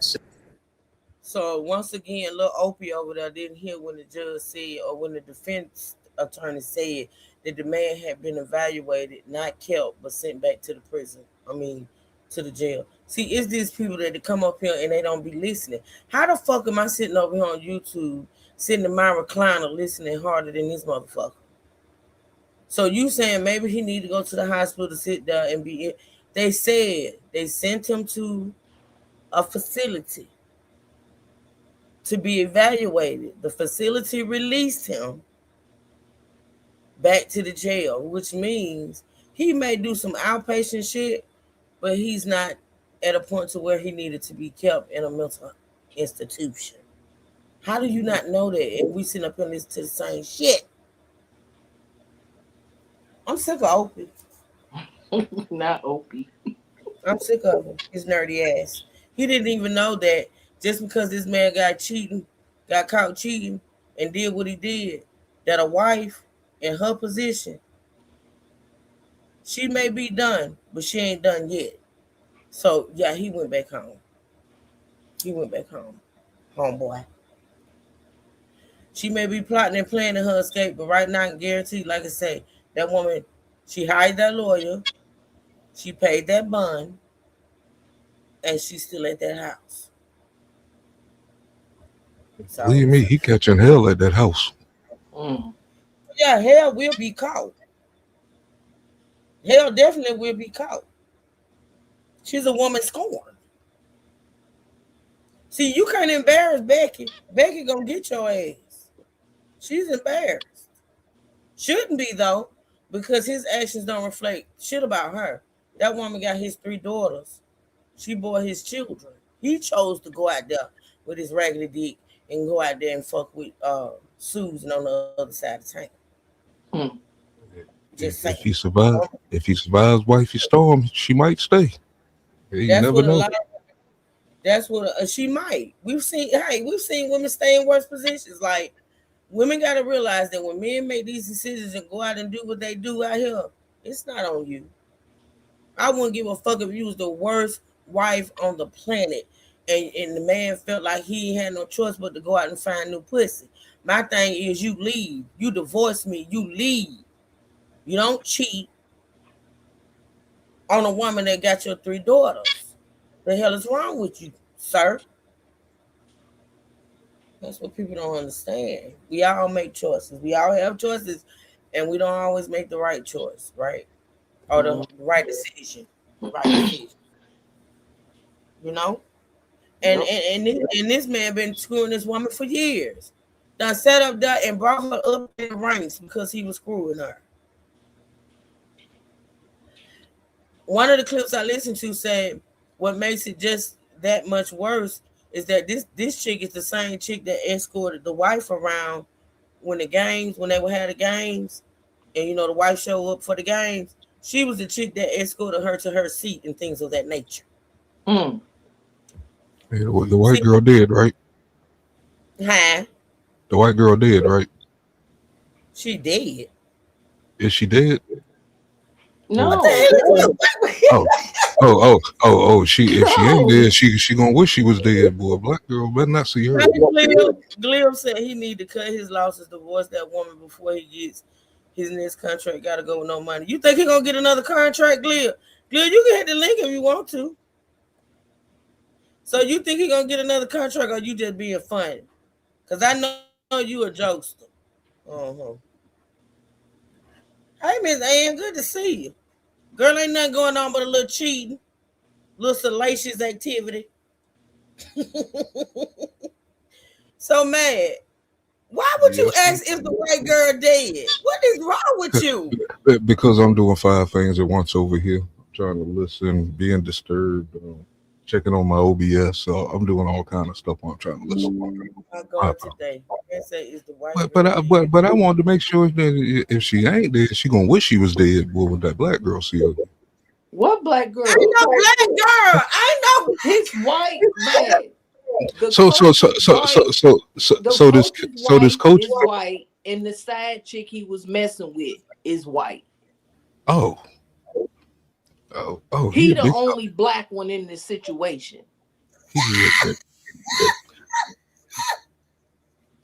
Damn it, man. Damn. I am done with you. Well, I just figured the brother would have. I mean, the way Truth came off at first, when I first heard it yesterday, I thought he had a black woman and he went and cheated with a white woman. My disdain is the reason because of the damn Becky's in the situation. We dealing with a dude that got this money and he's with Becky. He deals with Becky with the good hair. Damn. It's a white on white black Becky crime. ain't got good hair. Her hair is lacking nutrition. See, y'all getting me started before February. Man, stop smoking. Yeah, put the smoke down. Maybe he said put the smoke down, Maid. Put it down. I'm gonna start calling you Smokey. See, I ain't say that. Maybe he said. How y'all know? Smokey. We know you. Shit. You are like you a stranger. Well, I apologize for the wrong info. I'm back on track now. That's all right. You get on track, but it just be late. You'll get on track. Right. He on another whole crime scene. With a dead woman, a black wife, and you on a whole nother case, man. Well, it's gonna be a cat fight then. She ain't gonna kill her. It's gonna be a cat fight when they see each other. Hey, Cleo Talk. Hey, thanks for letting me up. What up, this story is hilarious to me. Is it? It is, man. It is. Why is that? Because Michigan State head coach, another black guy, had almost the same situation happen to him with a white woman. They fired his ass almost immediately, right? And this guy, black coach Michigan, is like, it ain't going to happen to the same guy. Nah, not me. Fired his ass immediately. She came to work in the morning and fired his ass before afternoon. Oh, man. That's crazy. That's hilarious to me. I don't know. I don't know. Well, I mean, once she went and gave them the proof they needed that they were having an affair, that was it. That was it, and that was all. Because you got to remember, there was an investigation before all of this happened. Right. So in that There was an investigation, they both lied. They both lied and said nothing going on, right? They did. They did. So I heard multiple reports about this timeline, and I'm not sure what actually happened first. Did he fire her and then they broke up, or did No. they break up and then he fired her? She broke up with him. She broke up with him on Monday. He wouldn't leave her alone. So she went to the school, I think, on maybe Tuesday or Wednesday. And once she went to the school and informed the school what was going on, that's when he got fired. Then No, after he got I'm talking about her because supposedly she got fired. Did I don't she know. get fired? That's what I don't know. That's what I want to know. Did she get fired? Because that's the part that's kind of confusing me. Because like, okay, you broke up with me, cool. I'm still trying to talk to you. We trying to work something out. Why did she go to the school and ruin everything for everybody? That's what she did. Listen. So listen to this.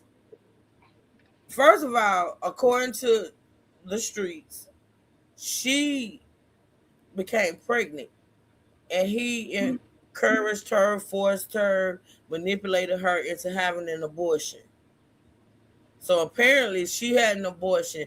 Now, the reason why they broke up, I don't know for sure, but once they broke up, he wouldn't leave her alone, according to her. Like, he was calling her, messaging her, and she was not responding. And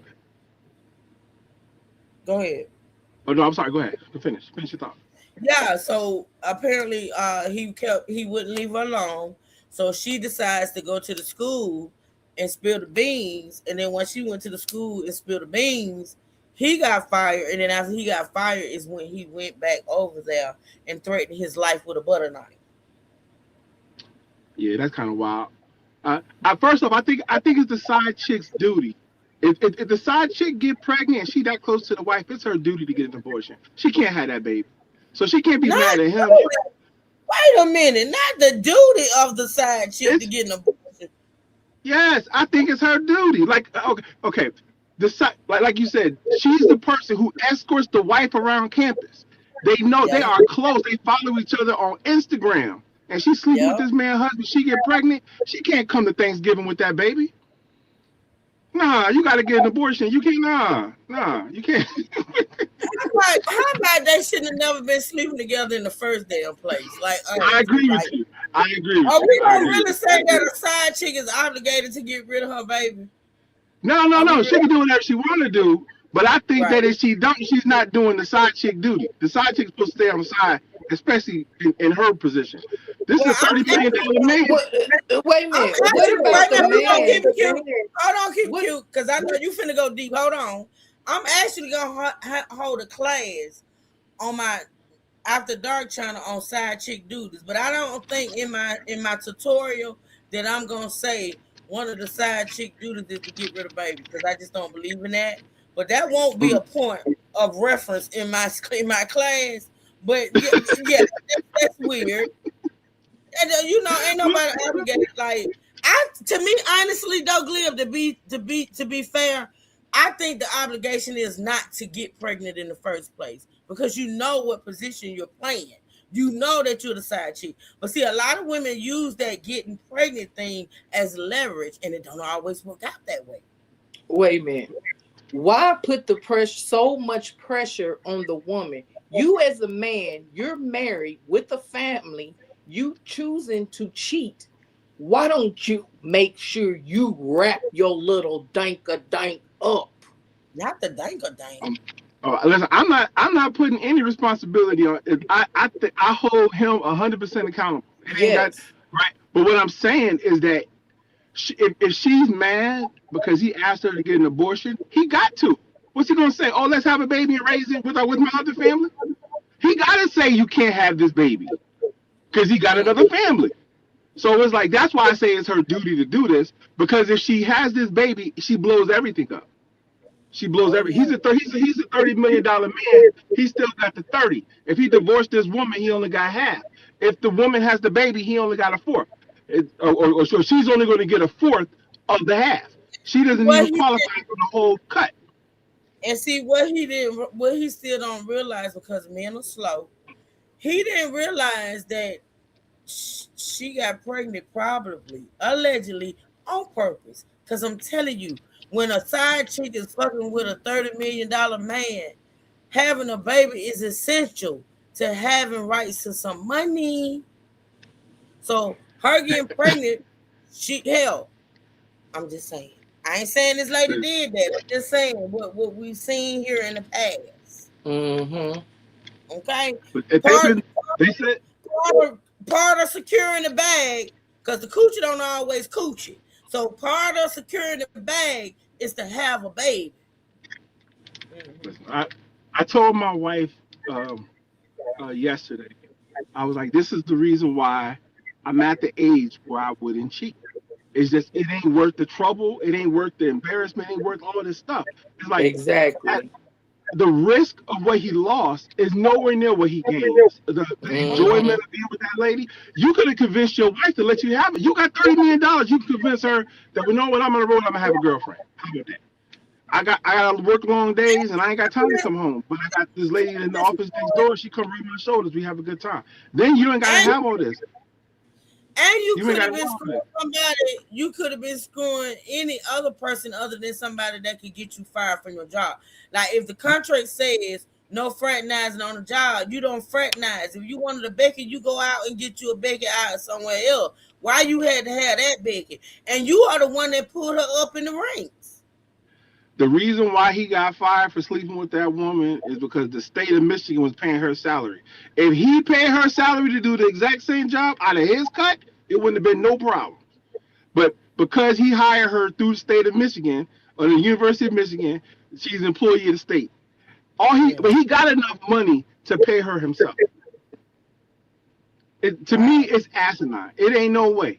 It ain't no way. And everybody knew about it because they're doing it publicly. Like they probably getting adjoining rooms on the road. They probably always sitting together, always walking around together, working late together. This guy that I listened to, this podcast I listened to yesterday, this guy said, listen, and he got the inside scoop. Like he knows people over there in Michigan. He's an ex-Michigan player. He says when the people launched the investigation, they knew they was cheating. The investigation was just, what they had to do, but they already knew they were sleeping together. And the fact that during the investigation, they both denied it. They couldn't really do anything because they didn't have that solid proof. But they saying that University of Michigan knew months ago that they were sleeping around.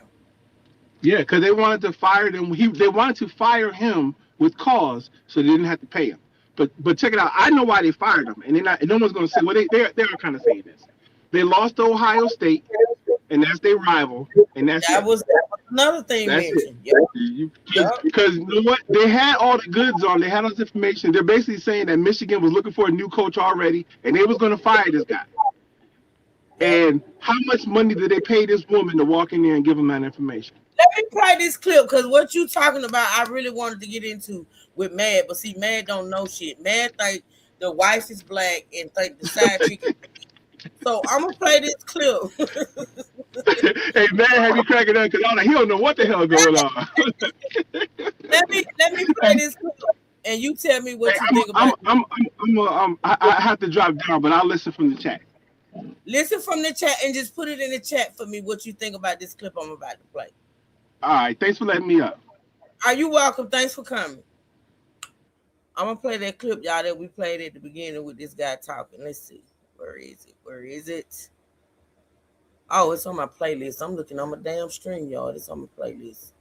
Hold on. Here we go, clip. Listen to this clip. The court is well aware.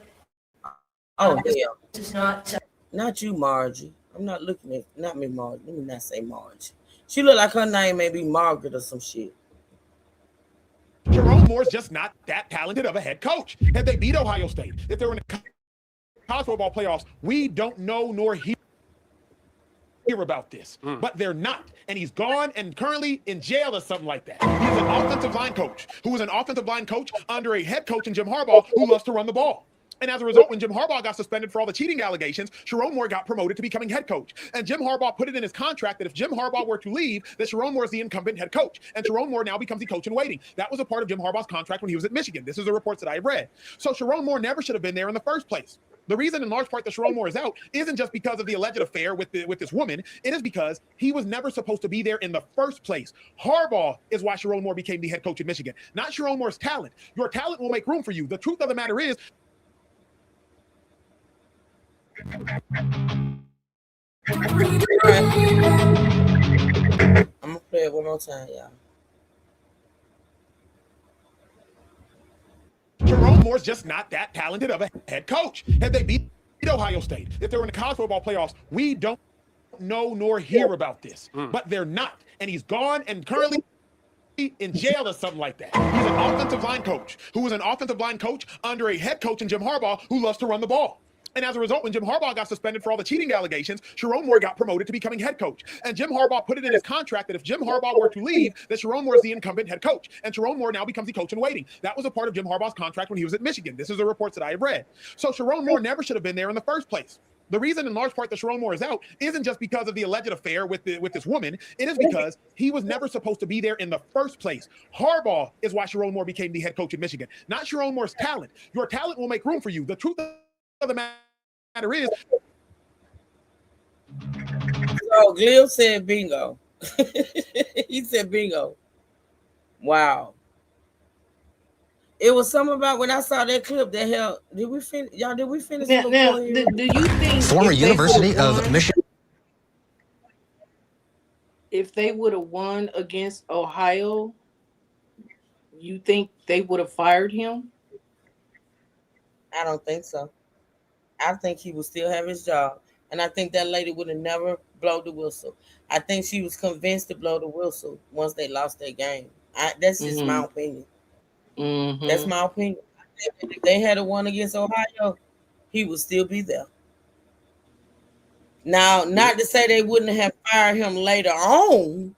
Down or, the you know line. what I'm saying? Down the line. But right now, with all this stuff going on, I don't think all this would be going on had they won. That's just my opinion. Isn't that salty? Isn't that just? It's because it's all about the money. You gotta that. Told me a long time ago. Part. He said when it comes to that college football, the money that these people put into these college football programs, baby, it's grimy. It's no grimier than the NFL. You hear me? So Good thing is, at least the players are getting paid now. They do say the players get paid, which they ain't supposed to, but they get paid in different ways, though. You get what I'm saying? Yeah. Yeah, them players been getting paid for years. That's common. All right, so I think we got through this. Let me see. I think we're gonna do one more. Let me decide which one it's gonna be, y'all. Let me see.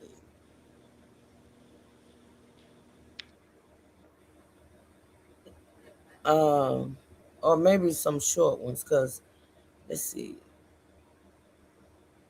You know what? I can't wait till we come back on this because I want to roast the hell out of Shannon Sharp.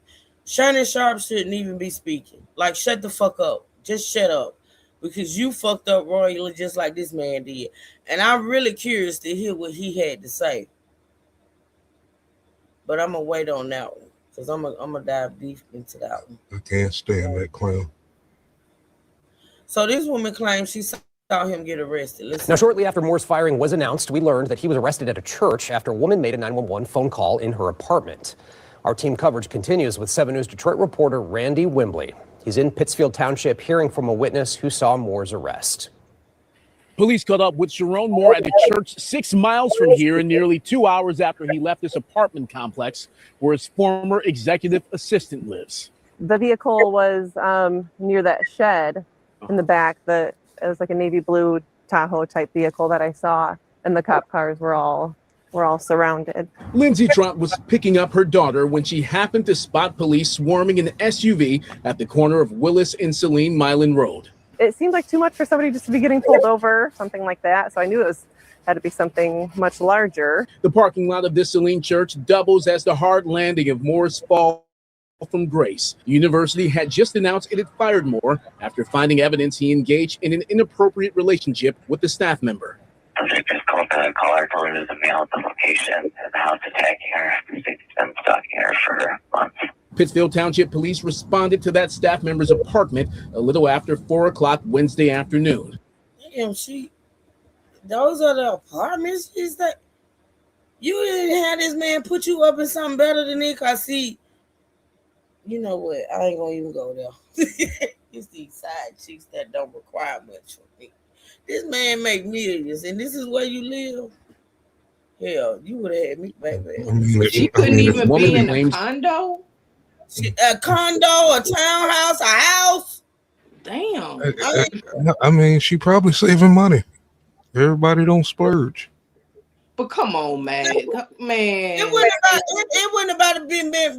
wouldn't have been about me saving my money. Yeah, I would have been saving my money because I'm working, and guess what? He would have been paying my motherfucking bills. Yeah, I'm saving money my own because he would have been paying my motherfucking bills. The hell? I guess you is right, but that would make it a whole lot worse for him around this time. The least he could have do is got her a condo. My God, she's staying in the damn look like Section 8 apartments. Damn. Y'all gotta stop being cheap hoes around here. I'm telling you. Now, if you gonna put yourself out there and be a harlot, you got to benefit something. Shit, you would have had me in the house. You make millions, dude. Right. I seen your house. I got a clip of you going home. I would have been. It might not have been the most fantabulous, but you would have had me in the motherfucking house. We talking about a white girl. She was saving money. Yeah, a condo, a penthouse, something. Damn. In 5 years, she was gonna have a Lamborghini pulling up. Got daggone chilling. This is ridiculous. Okay. Staff member. They're talking about not releasing a woman's name. Hell, they showing where she started. I just thought about it. They doxed that lady. Fuck her name. Y'all showing her apartment building. Damn. And the people that know who she is. Exactly. And the people that's there that know these apartments. Yeah, they look like campus apartments, to be honest. They look like they could be on the university property. I'm sick of you people. House attacking her. She's been stalking her for months. Pittsfield Township Police responded to that staff member's apartment a little after 4 o'clock Wednesday afternoon. The woman claims Moore assaulted her. Heard probably like a thud, more so not a door closing or slamming. It was like something hitting the wall or something heavy really dropping. Justin Giardini lives next. Do we see? They is showing the inside, baby. Girl. Hell, at this point, they might as well show her face. The fuck? I think I got a picture of her. I don't know if it's the real thing, but I want to see what she look like. I'm gonna pull it up next. Maybe I'm gonna pull it up next and see what they say. What did you risk your life for? That's what I want to see. Listen, look at these apartments, though. Heard probably like a thud, more so not a door closing or slamming. It was like something hitting the wall or something heavy really dropping. Justin Giardini lives next door. I just wasn't thinking it was anything serious like that. Like I just thought someone dropped something, to be honest. So now thinking about what it was, who it was, what happened, it's just kind of crazy to think that was happening right next door to me. I didn't even know. Prior to the alleged assault, dispatchers received a troubling call from Moore's wife.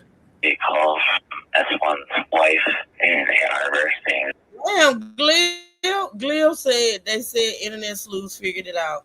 I put her name in the docs machine and confirmed it myself. She looked like his wife. But you know what? Glib, you know what? He got a point.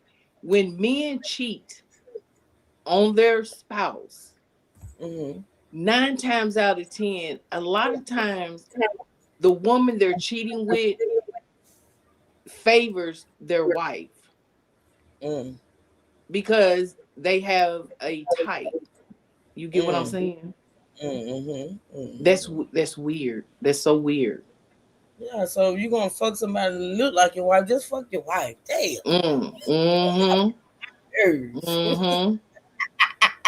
Y'all getting on my nerves.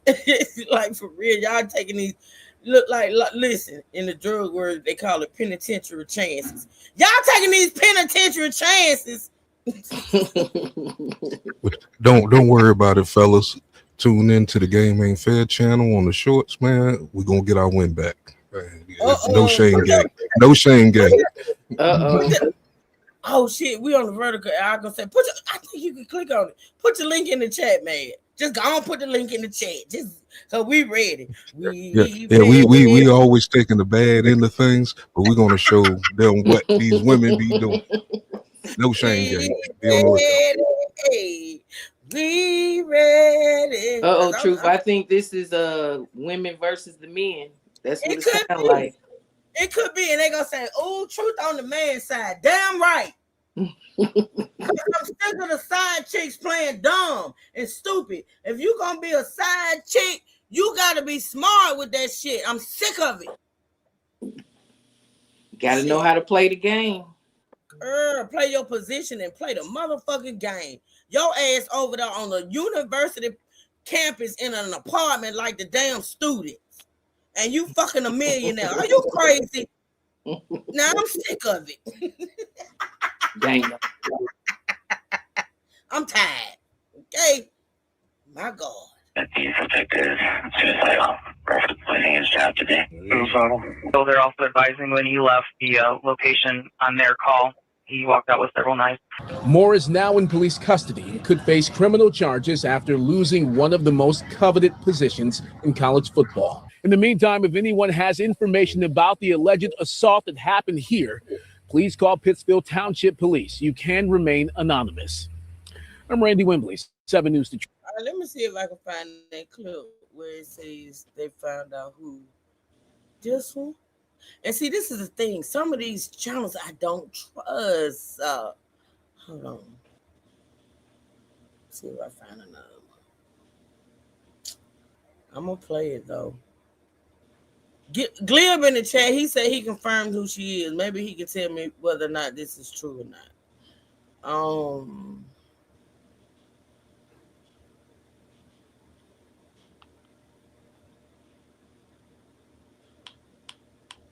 Damn. Oh, here you go. Damn, I almost missed it. Did a young Michigan staff member named Paige Shiver play a role in the firing? What's the name, Glib? Let us know real quick before I play the rest of this shit. Is her name? Let's go back.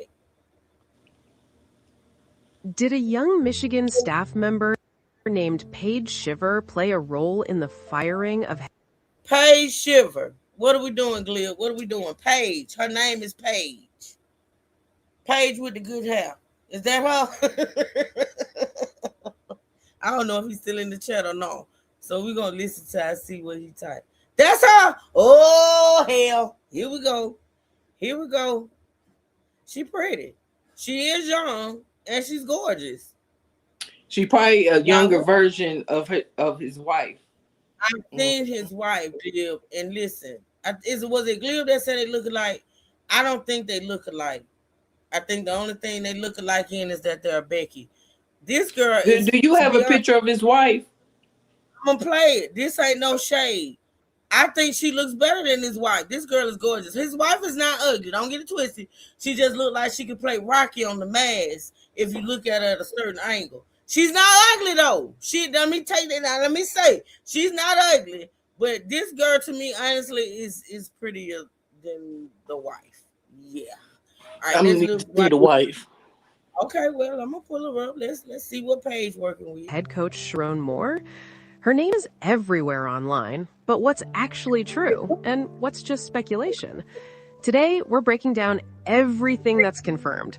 Everything. This girl look like she fresh, like she a whole motherfucking freshman at the university.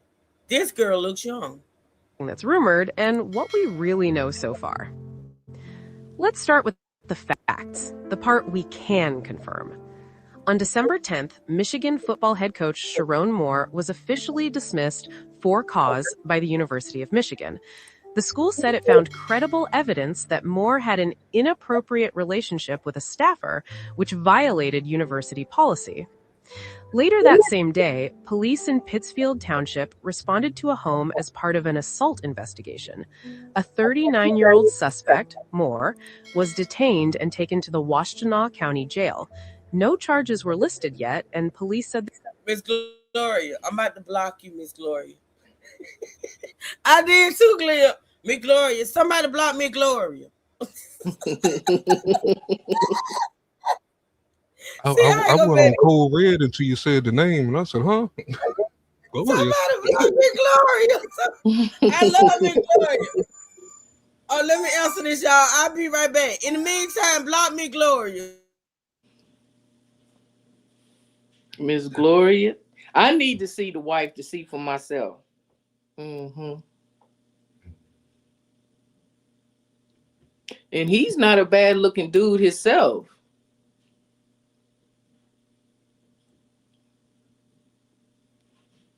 Damn.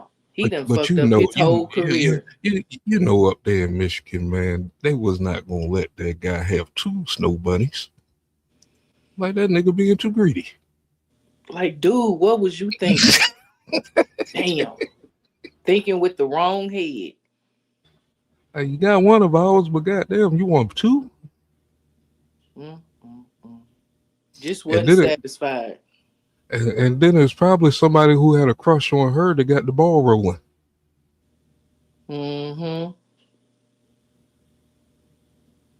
Damn. I would have a mental breakdown too. Shit. Whoo, child. Yeah, he You is done quite lost dumb. your family, your career. Just I can't even help this brother out right here, man. He just stupid. see, a smart person, even if you was put in this head coach position by default, you should have made the best of it. That was your opportunity. Now you That just a was your DEI golden hire. ticket. That was your golden ticket. And you fucked it up. We need more black head coaches in NCAA. In the word of Red Fox, you big dummy.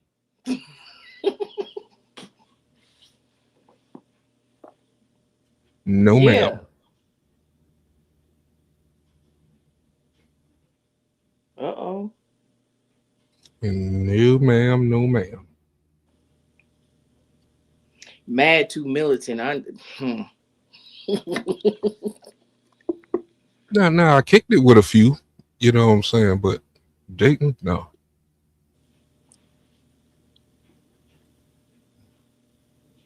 You down for your sisters? Or I should say women of color. I'm down for all women, not just women of color. And you know, women of color could be women of color, man. That as you get older, it gets harder. Look, like I was gonna say, women of color could be not only just, you know, black women. It could be Native American. It could be Hispanics, because they're all considered a person of color. All women. I have a very unique mind that thinks in all kind of ways. You know what I'm saying? If you can match that, then more than likely, it don't matter what color you are. Okay. Because it's hard to find an intellectual. You know what I'm saying? Mm-hmm. To match yours. Yeah. Because I can go deep. Y'all haven't seen it yet. Yeah, you can go deep, Mad. That's what I love about you. You can go deep. I tell you all the time, you remind me of my cousin. Y'all just alike. Me and him can go round and round. He go deep.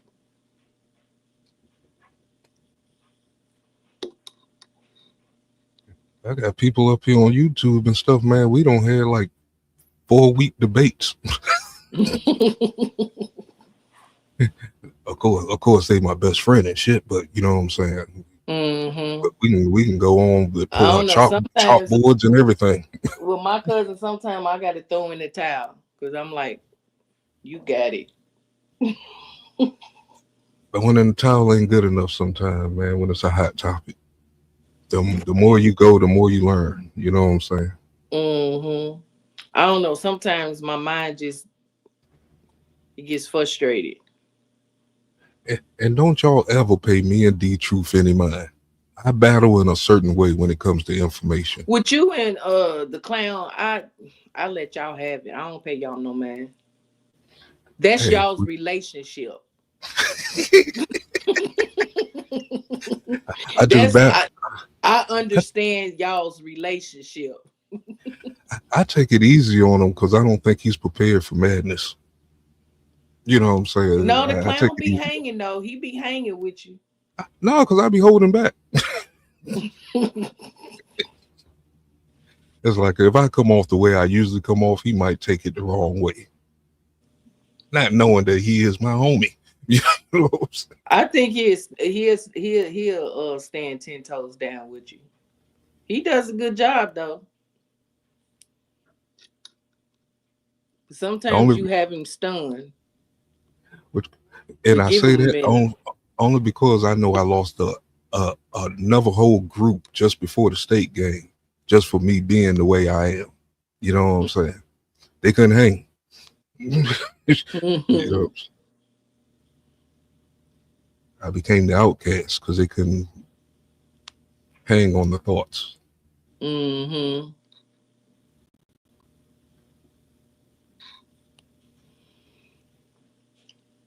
I just feel like a nap is coming on. It's cold. I'm gonna wrap up in my little blanket and just take me a nap.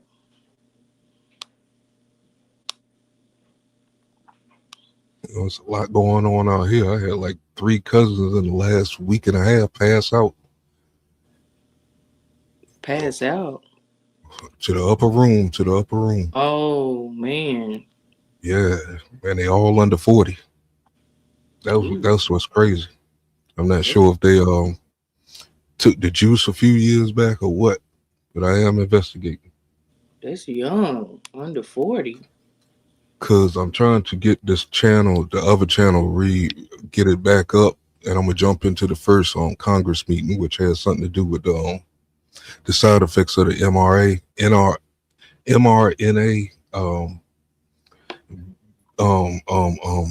Damn, what am I trying to say? In the vaccine. That which called and the side effects that it done to people that they overlooking and don't give a damn about. You know what I'm saying? They had a What Congress vaccine meeting. you talking about? C-19. But which one? Because I think it was 3 different ones out there. All of them. All of them. All of them. All of them was no good and did nothing for the public. Yeah, this Congress meeting looked like it was good. They were sitting there just stupid with no answers. And the answers they did give didn't make no damn sense. So you think it's side effects from that? I know it's side effects. It was side effects from day one. Where are the nurses and stuff that? Where are the nurses? Ask yourself, where are the nurses who was on national television who took the shots first? Where are they at right now? But my question is, what are the side effects? The side effects is blood clots, strokes, heart attacks. The list goes on and on and on. There's a lot of different side effects of it. I haven't seen enough people that has had complications from that. I haven't either, but if it is, the hospital ain't gonna let you know it's from that. As far as what the Congress meeting is saying, they didn't give a damn once you got it. They forced you to get it, and then they didn't give a damn about what happened after that when they knew the side effects already. Well, you know, any vaccine or medication, they all have side effects. All Right? of them. It's it. Yeah. Some of the medications I'm on, because if you pay attention, look at all these class action lawsuits. These metformin, one of them.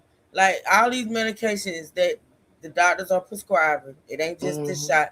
They got side effects. They all got side effects. And then they just recalled a high blood pressure medicine. Yeah. Mm-hmm. All of them. I had to make sure it wasn't mine. Shit. The one it's that lot that L that one I got off of. It's LI something. Lot price it's something. Yeah, they say that one ain't good. But basically all medications, these prescribed medicines, they have side effects. If you read the fine print when the pharmacist give you your prescription, it's all in there. Even all different vaccines have side effects. Everything has a side effect to it. Yeah, pretty much. It's weird. You take stuff to survive this and that, and then you have side. It's just weird. You just don't know what to do. Go ahead, man. But I definitely will be getting into that Congress meeting. I might do it on this crime channel until I get everything straight for the other channel. I might do it like later on tonight or something after 12 or something. Be a midnight show or something. Oh, okay. All right then. Make sure you I have to check for it so I can share it out. Or send me when you schedule it or when you get the link, man. Send me the link because I'll probably be a little out of pocket. So send me the link so at least I can. I was trying to put the StreamYard on OBS, but I can't get my mic to go through and everybody else's mic to go through yet. I'll figure it out. I'm gonna take it. I'll figure it out. Oh, okay. All right. Well, just give me the heads up so I can share it out. Yeah, man, because she probably gonna have her legs up in the air. Don't care. I have my boots on the ground. Actually, I'm going out with my girls and we all going out. I told you my friend, one of my friends' birthdays is today. Her birthday today. Okay, so boots on the ground. Y'all gonna be shaking it up. Yeah, what a fan like said. Yeah, what a fan said. Cups in the air, all that. Throw that ass in the circle. There you go. Oh, okay, y'all. Let's listen about Paige. I'm curious about Paige and stuff. Yeah. The case was still under investigation. Michigan quickly named Biff Poggi as the interim head coach, the same coach who filled in during Moore's earlier suspension this season. So that's the official storyline. Now, let's talk about why Paige Shiver's name suddenly exploded across the internet. Right after the university confirmed Moore had been fired for an inappropriate relationship with a staffer, social media users began trying to figure out who that staffer might be. Within hours, posts began linking the name Paige Shiver to the situation, even though the university never named her and still hasn't. Here's what's publicly known about her. Paige Shiver is listed by Michigan Athletics as executive assistant to the head coach. Before that, she worked in recruiting and operations. She moved into the executive assistant role in 2024. Her job placed her inside the head coach's daily operations, which fueled more online speculation once her name surfaced. Then, things escalated. On December 11th, users noticed big changes to her online presence. Her Instagram page suddenly went private. Her LinkedIn and X Twitter accounts disappeared. People online described it as a social media purge, which increased speculation even more. Again, none of this confirms anything, but it's the pattern that got everyone talking. Before working at Michigan, Paige had already been featured in a Chicago Bears profile for something deeply personal. She was diagnosed with Pompe disease, a rare disorder affecting the heart and muscles. Back when she was in college, she suffered exhaustion, severe pain, and breathing difficulties. She has required regular infusions and has openly talked about how life-changing the disease has been. Her father, Jeff Shiver, is a longtime scout for the Chicago Bears. Her uncle, Emerson Campen III, works in college basketball. So she comes from... Are we listening to this? Are we? Hey, he fucking a girl with a heart condition. No, I ain't even talking about the medical stuff. I'm talking about the ties to the college. See how mad he is, man. Yeah, I ain't talking about the man is shady as fuck. Like I'm not gonna let that man take me there and talking about this girl heart ain't pumping right. I'm not finna do that shit because mine don't pump right shit. And man is just shady as hell. I mean, he taking advantage of this poor little girl. that man ain't taking that shit. Listen, don't do that. Do not do that. Don't do that. Hell, sound like she should be getting a damn check instead of working. The way they make it sound. Like she damn near disabled. I'm just saying. Damn. We're not finna do this. Exactly, Miss Ann. It's not what you know, it's who you know. Exactly. That's what I was trying to get out of that, but man had to take it though, because that's what he do. I'm just saying. How he died? On top of me. On top of me. Damn. Best way to go. A rare Shut up, man. Shut up. disorder affecting the heart and muscles. Back when she was in college, she suffered At least I got exhaustion, you. severe pain, and breathing difficulties. She has required regular infusions and has openly talked about how life-changing the disease has been. Her father, Jeff Shiver, is a longtime scout for the Chicago Bears. Her uncle, Emerson Campen III, works in college basketball, so she comes from an athletic family. At Michigan, her salary rose from around $58,000 to about $90,000 when she became executive assistant to the head coach. Houseway. Are those apartments possessing something that we can't see with the naked human eye? Huh? $90,000? Where? $90,000 where? I think he was set up too, man. I'm just saying. She got too many connections up in there. I'm just saying. You got to pay attention to the clip that I played, man. You got to pay attention. And I know you thought the wife was black and the side cheek was dead, but you got to pay attention. You got to pay attention to the I mean, clip. we on the crime channel. It seems like everybody be dead over here. Damn. Well, he did. We on the crime channel because allegedly he committed a crime, man. Okay. I just said, but it wasn't murder. Murder wasn't the case, man. Murder was the case that they gave me. Yeah.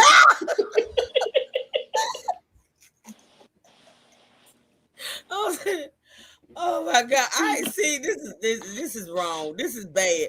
We ain't supposed to be acting like this on the Crime and Justice Channel. It's Mad's fault. Hey, ain't nobody died. We should have fun with it. If nobody died, we should have fun. He was on a whole nother case. The wife was black. I got my 5 screens. I'm looking at True. The side piece is gone to glory. Oh, he done sent the side piece to heaven. I gotta send y'all a picture of this, man. This thing is pretty developed over there.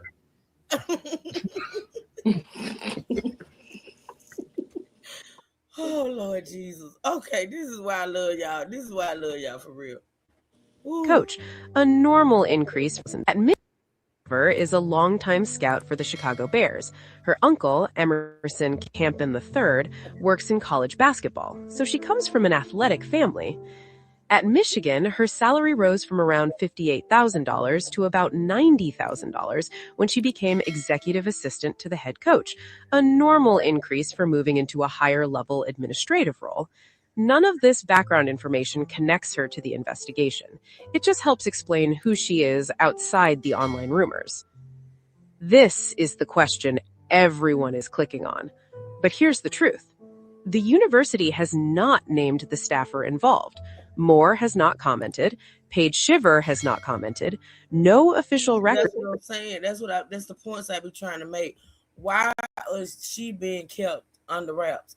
And if you pay attention to this clip we're listening to right now, they already pay. I said this yesterday, and I stand on it. They're gonna make her the victim. Well, she is sort of kind of like the victim, but they're gonna paint her in this light as this helpless, you know what I'm saying, chick that was manipulated by this older man. Oh, she got heart problems. She can barely breathe, and her muscles hurt, and she can barely walk. See, it's already starting. And the fact that the university has not released her name, even though people have found it. Why are you not releasing who she is? He's fired. Y'all announced that shit quick. Why the fuck ain't? Because I don't believe she's fired. I don't believe she's fired. But if she is fired, why are y'all not releasing her name? I'm just saying.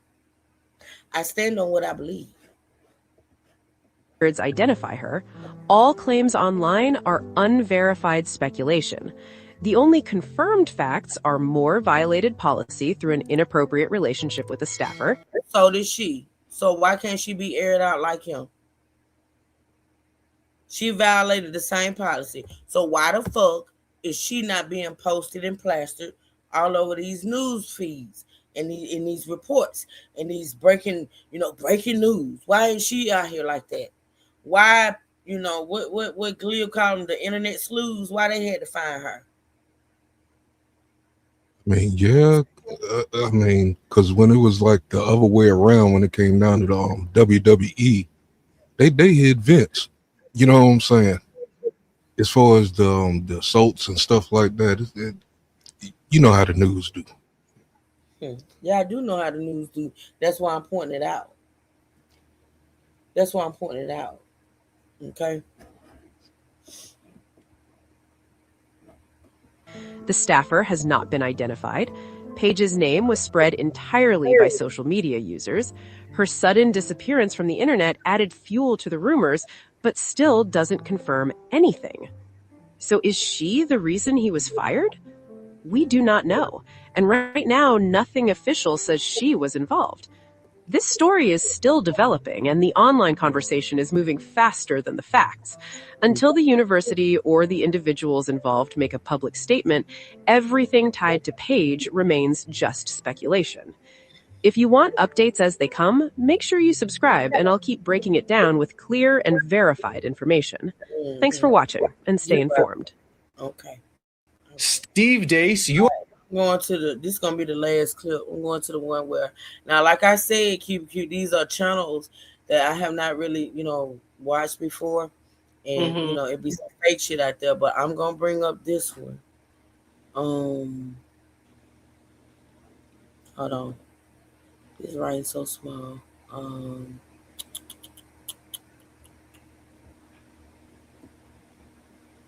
Damn, I know it's up here, me coach. Okay, here we go.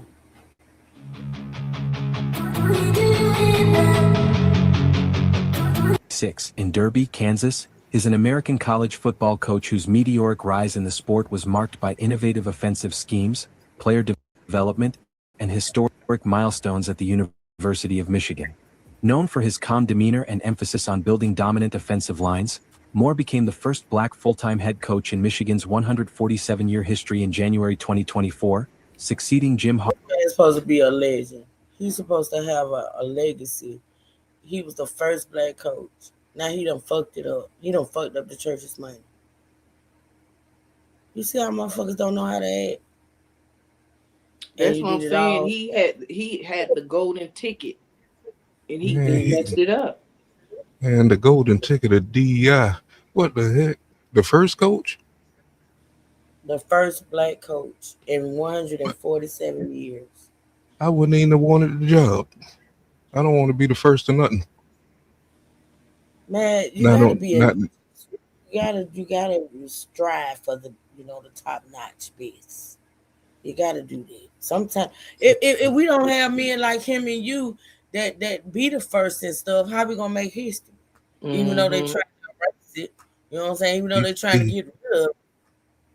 I mean, I'm not a fan of the HBCUs, but he could have been bigger down there. Make those bigger instead of. Actually, he could have, but why are you not a fan of the? Why are you not a fan? I just wouldn't want all the attention. See, you a different type of. I told you. Yeah, but that's your opportunity to shine. You get it. I mean, if it's present itself, yeah, I would take it, but I wouldn't want to. I try to do my best. You know what I'm saying? That's all you can do. I mean, actually, that's pretty much. But you don't shy away from the opportunity. See, you're a hermit. I know what you are, man. You're a hermit. Not a hermit. Don't tell nobody else. I ain't gonna tell nobody else. That's between me and you. But I am out here in the bio. I am, because I'm sort of kind of like one too. But I do know, in certain circumstances, like I say, if we don't make our own history, who's gonna do it? You know what I'm saying? The man, he's supposed to be building a legacy. He was actually handed the golden ticket. You know what I'm saying? For real. Like that's crazy. All right, So do let's you don't? listen. So do y'all think with all these other things contributing to DEI and all that stuff, do you think that played a factor in him getting fired too? I think a Because they lot shut a played. lot of that stuff. Why you think I keep playing that clip? I think a lot. Why you think I keep pointing out these things that people don't pay attention to and get lost in the sauce?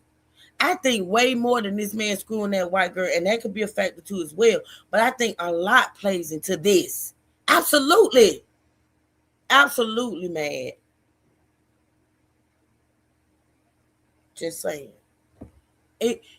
When it comes to like, and see, if I wasn't a person that knew here in the South where I am, how these college football programs work, I probably wouldn't be so passionate about it. But I know how this shit works. Like you got people that give big bucks to these programs. And a lot of times, the calls that are being called when it comes to coaching and all that, it comes from the booster club. You wanna know why? Because the booster club is the people that's putting all the money into the program. But how much power do they have the last couple of years now that the players are getting paid? Alumni is what's keeping these programs afloat a lot of times. Because I remember they was upset when the players was going to get paid because it kind of throw a damper in their money. Child. Because look at Caitlin Clark in women's basketball. She came out. People look at the NFL as being salacious. College football is just as salacious. People just don't realize and recognize it, but that program is too as well. I'm just saying. Yeah. Arba after the Wolverines' 2023 national championship. His tenure, however, ended abruptly on December 10, 2025, when he was fired for cause amid an investigation into an inappropriate relationship. That man look like my twin brother right there a little bit. I just had a moment. He looked like my twin brother right there for a minute. QQ, you seen my twin brother. I said earlier, he's not a bad looking guy at all. I don't know what it is about this pose right here, but he looked like my twin brother to me right here. Oh, thing, you done fucked up. Man. With a staff member, followed hours later by his arrest in connection with an Right alleged here too. I just not recognized it. assault. Over a 16-year coaching career, Moore amassed a reputation as a rising star, but personal controversies overshadowed his professional achievements, leaving a complex legacy in college football. Net worth, assets, cars, and houses. Estimates peg Moore's net worth at approximately $28 to $28.6 million as of late 2025, driven by his Michigan contract and prior earnings, though the FRCA's firing voids remaining buyouts, originally $14 million through 2029. His 5-year deal started at $5.5 million annually, rising 2% yearly to $5.95 million by 2029, plus $500,000 retention bonuses, postseason incentives e.g., $75,000 for Coach of the Year, and perks like 10 annual charter flight hours. Earlier salaries as OC reached $1.25 million by 2020, totaling $5.6 million in pre-head coach earnings. Assets include standard coach benefits, university-provided vehicles, 2 automobiles, likely luxury SUVs like Cadillac Escalades for family transport, and tickets to Michigan events. Moore and Kelly owned a spacious 5,000-square-foot custom home in an Ann Arbor suburb, purchased in 2022 for $2.5 million, featuring modern amenities and a home gym. This man live in a $2.5 million house and got big over there on the university college campus. Damn, man, you done fucked up. How long he been working now? He only been there for like 2-3 years. He ain't been there that long. Man, people spend their money crazy. $2.5 million. And big over there living on the college campus. Ain't no fucking way I'd have had me a house. I'm sorry. I would have had a house for probably $300,000. I ain't spending no 2 point. No. Baby, you got to know, man. With some people, the more money they make, the more they spend, honey. They're not gonna be frugal when they got millions. I'll spend it in the off season.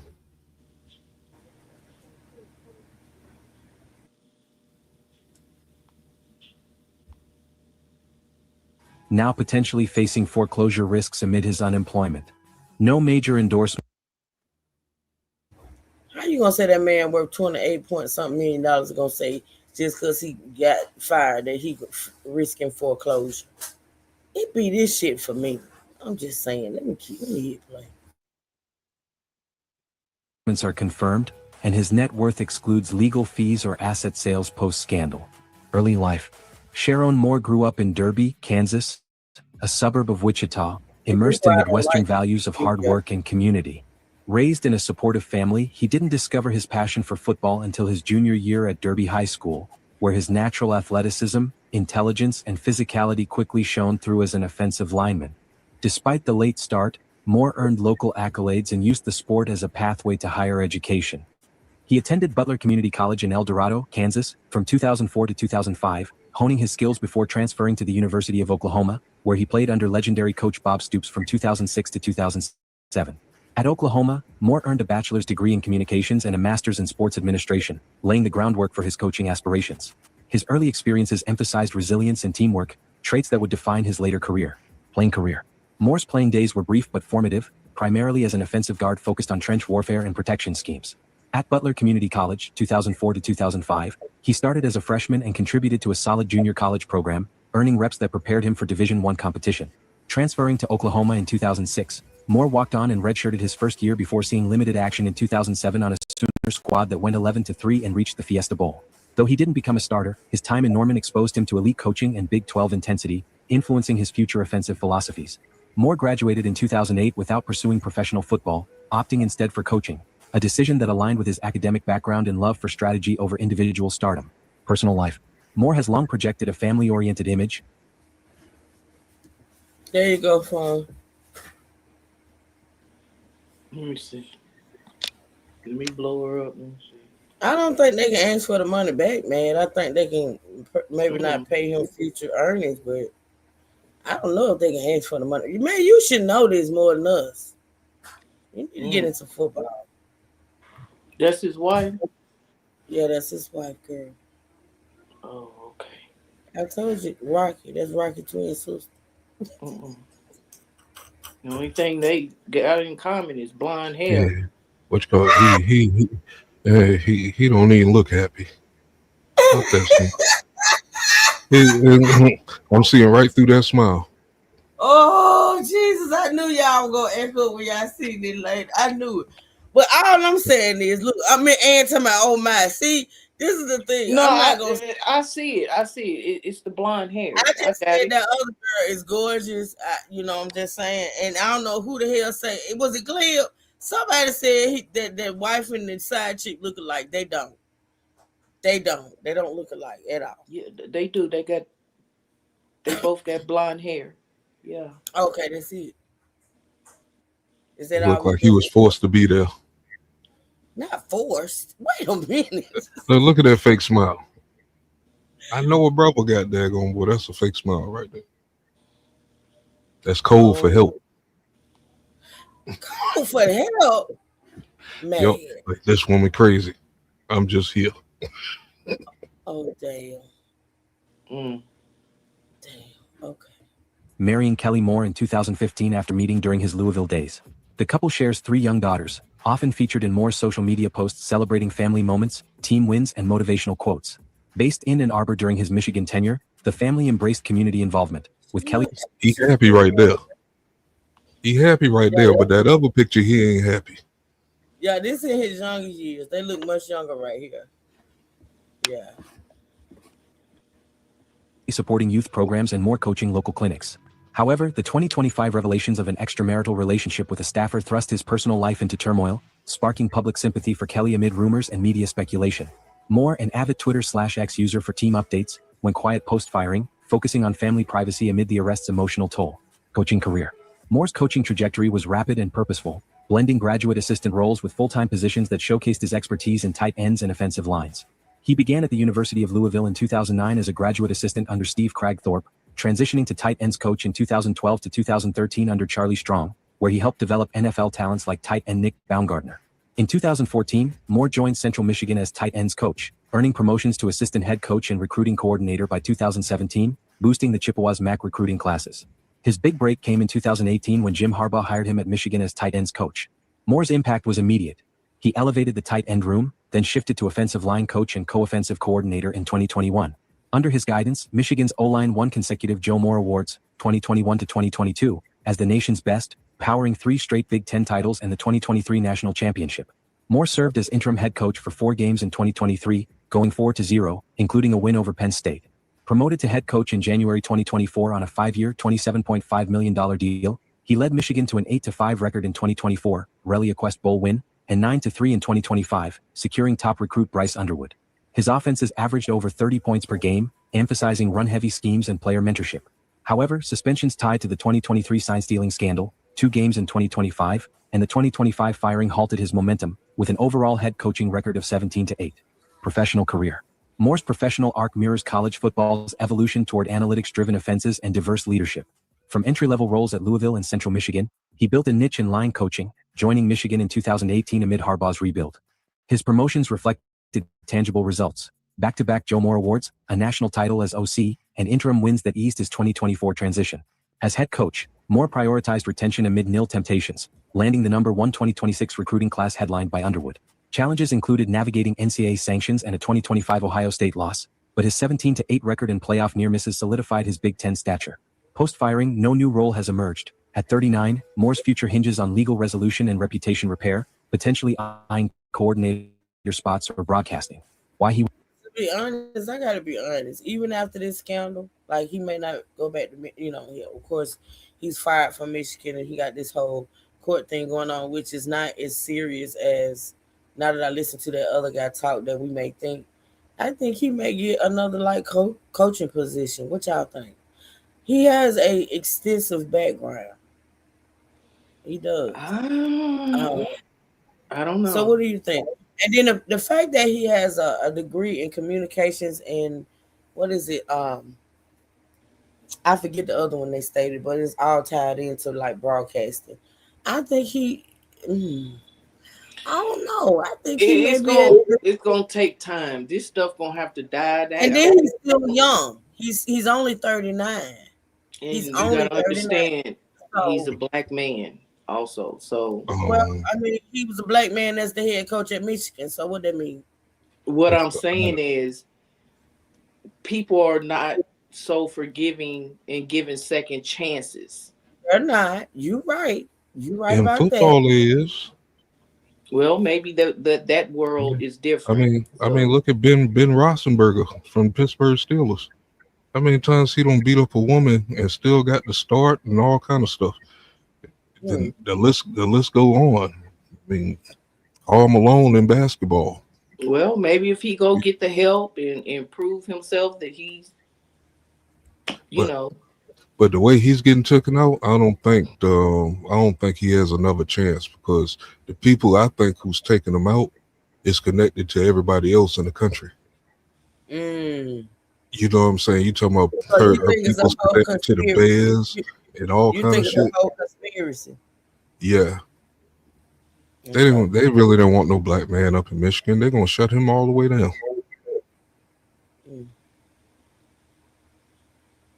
That's interesting. Was arrested.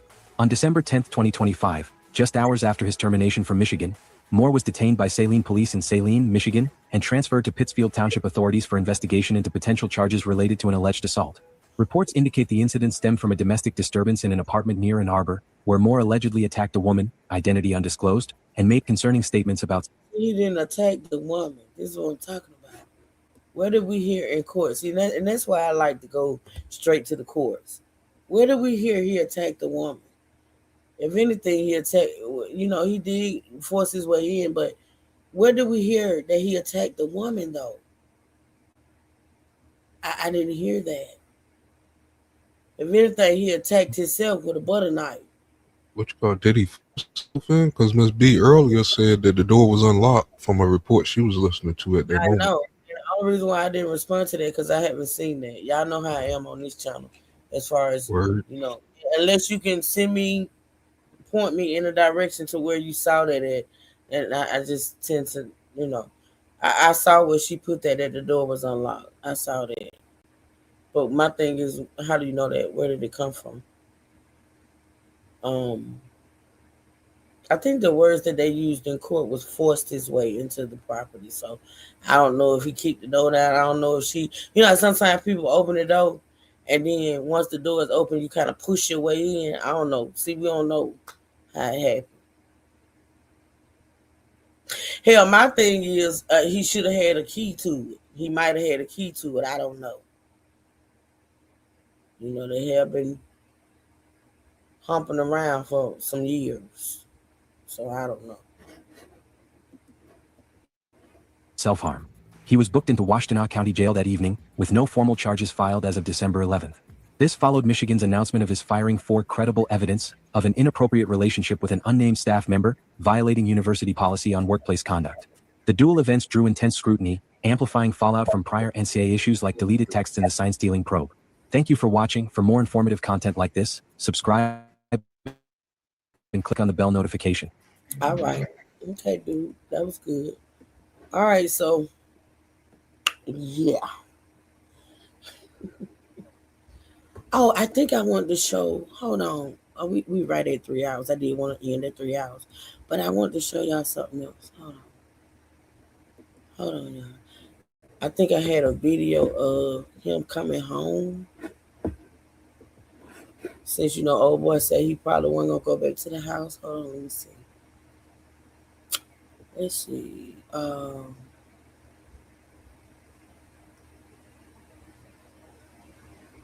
That's the arrest. Top Bears official related to woman at center of. I may want to listen to that one too.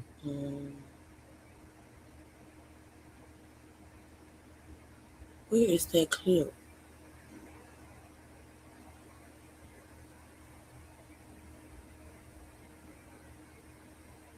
Oh, right here.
You mean to tell me if this is true?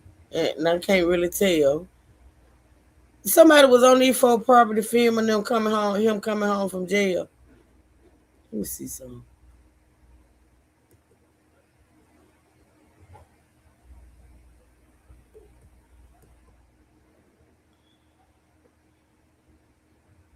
Hold on. I was trying to go to the description. But this is Fox too, so this is Fox. This is a news station.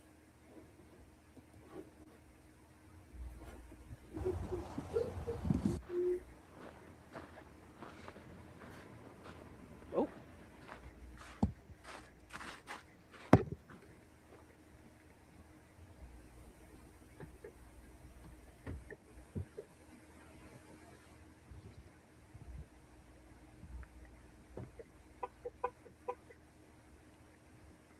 Is that blue or black? That car right there, y'all. Cause y'all know I'm blind. Is that a blue or black Tahoe? Is that a Tahoe? Cause they said he was at the church and got arrested in a blue Tahoe. It's a newer Tahoe, but is it black? That look black though.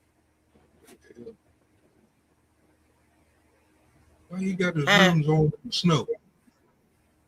Is that blue or Black.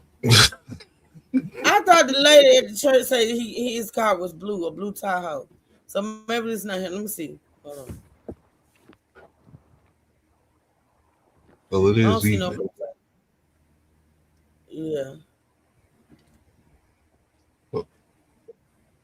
But this nigga is into wasting money. He got his rims on in the snow. Child, some folks got it like that. They can do that, man.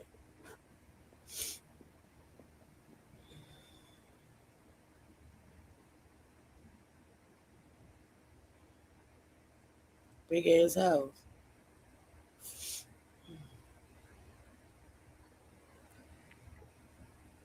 I don't know. That look like an Escalade.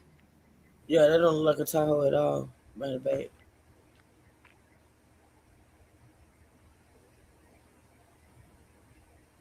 Mr. Moore, you want to make a comment?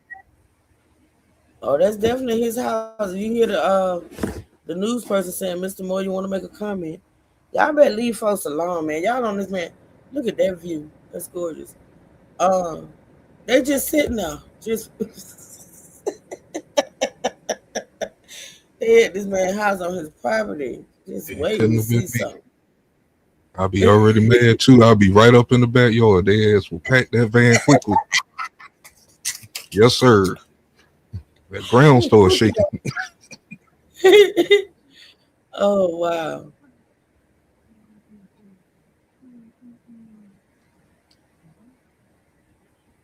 It ain't that long, y'all. It's about to end in a minute. I'm gonna see if they gonna catch something. That's what I want to see if they gonna catch something. That is so evasive. Y'all can leave them people alone. Let them do what they do. My God, they going through enough. Fox too. I ain't lying. The dude got to go into a dodgeball match right now, boy. He gonna be throwing everything at him. Not a dodgeball. He gonna be just baby. She ain't trying to hear that shit. I personally wouldn't want to be under the same roof with him. Well, but hey, it is what it is. Hey, she might be a tough one, boy. She might be a tough one. She about to whip his ass. Y'all don't understand. Some women just don't even. And if he has to be on the same roof with me, On that bars. That nigga can afford to go. They probably got other properties, child. Hold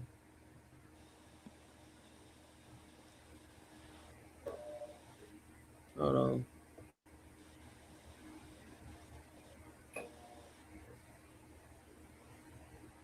This is the last one. This is 2 minutes, y'all. Listen. Well, tonight, NBC5 investigates a major scandal that is rocking the college football world. University of Michigan's head coach is fired and arrested and now due in court tomorrow to face criminal charges. That's according to police. NBC5 investigative reporter Chuck Gowdy has been looking into a Chicago connection to that case. Michigan's now ex-football coach Sharon Moore was arrested and jailed in the middle of a life meltdown yesterday, losing his job because of what the university said was an improper relationship with an athletic department employee. Tonight, we've learned of that woman's ties to a top Chicago Bears official and details of her role in the downfall of Sharon Moore. The caller forwarded me out the location and how it's attacking her. It's been stalking her for months. Police near Ann Arbor, Michigan, responding to a call for help after an alleged break-in to a third-floor apartment here by a man with a knife. That man, quickly known to officers as the head football coach at University of Michigan, Sharon Moore. Bowl game bound until he was fired just before coming to the home of an athletic department employee. That's one's wife in Ann Arbor saying that the subject is suicidal. Losing his job today. U of M records reviewed tonight by the NBC Chicago investigative team reveal that university employee last year received a substantial salary increase, about a 55% raise in pay, while at the same time was said to be involved in an improper relationship with a 39-year-old Coach Moore, who is married and has 3 children. Tonight, NBC5 Investigates has learned that the woman at the center of the misconduct case against Moore is related to a top official of the Chicago Bears. The NBC5 investigative team has contacted the Bears official, the woman related to him, and the team, and we have not received any responses. Moore tonight is locked up here at the Washtenaw County Jail and has yet to be officially charged. He is being held for mental health reasons, according to authorities, but is scheduled for a morning arraignment tomorrow. Police say there is a criminal assault investigation underway against the now ex-coach. Coach Sharon. Did you see that? Did you see what they have up there? Man. Police say there is a criminal assault. Criminal sexual assault investigation. Where did we hear that? When did it turn into that? I'm telling you, they setting them up. Criminal sexual assault. This is a news channel, people. Pay attention. NBC. NBC. Investigation underway. Criminal sexual. What? See what I'm talking about? Fake news, everybody. Fake news. Fake news. That's why I don't fuck with them. Fake news, people. They didn't say none of that in the court. Criminal sexual assault investigation. But in court, the woman said he never laid hands on her, never threatened her. Only threatened to cut his own self with a butter knife. See what I'm talking about? And you men put yourselves in these positions all the motherfucking time. Instead of keeping your Peter whackers under control. It's ridiculous. Hey, he might have a huge comeback if he see this, because he could sue the network. Criminal, like where, Sway, where? He gonna do the Ridden. What's the dude's name? Rittenhouse. How they were lying on him. He came back and got all that money. That last one of them motherfuckers reporting that fake news, starting with this one. I sue all their asses. I ain't got to worry about working no more. I sue all their motherfucking asses. Against the now ex-coach. Coach Sharon Moore's illicit relationship with an athletic department underling was not much of a secret. Some sources familiar with the case tell NBC Chicago that there was wide knowledge of the extramarital relationship for many months, including by associates of the Bears official who is related to her. Tonight, there are tandem investigations. Yeah, and they waited to the right time to expose it. They all knew. They all knew. The school knew. He just said the Chicago guy, the Chicago head guy or whatever. Yeah, he knew of the the whole time. So a few months. They told her when to report it, man. It was a setup. They told her it was the right time. She denied it months ago. But now and she goes and reported it. He was you big dummy. Man. And I bet you she don't even want none of this to go down. And you see how they ain't saying her name or putting her photo up or putting her out there. She committed the same act that he did. She was not forced. It went on for years. She is just as much accountable as him. But he is getting out. And Trey can say all day long, oh, it's because he the bigger name. I don't give a fuck. It's not fair. What does Stephen A. Smith say about this? But you know what? I don't like him, but I will listen to him if you want me to now. I don't like him either, but usually he's on point with stuff like this. Got a clip. I didn't even save his clip in my playlist.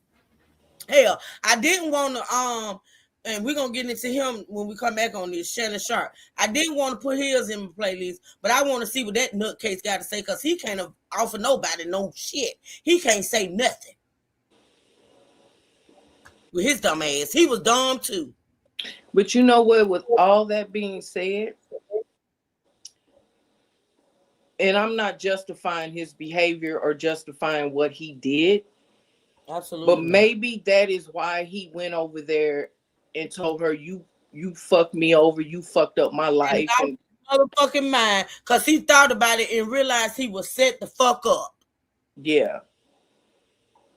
Don't get me wrong, people. I'm not justifying his behavior. I'm just saying maybe that's why he did what he did. Broke like that. Yeah. When you come to realize that, and he probably was halfway in love with Becky.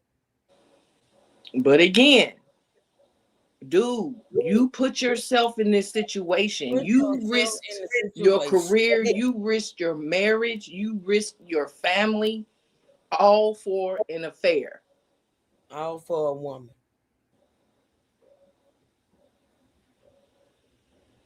Damn. Fucked up. Underway, police looking into Moore's allegedly violent criminal conduct, and the university now examining whether top athletic department officials covered up potential misconduct. Back to you. My name is Josh Perez. All right, that's gonna be it. I just got a notification. Moneyboy live if y'all want to go there. He live with Baby Grayson. They in Nashville. I wasn't gonna say his location, but he got it all in the title. So y'all go over there and check out Moneyboy live. He live right now.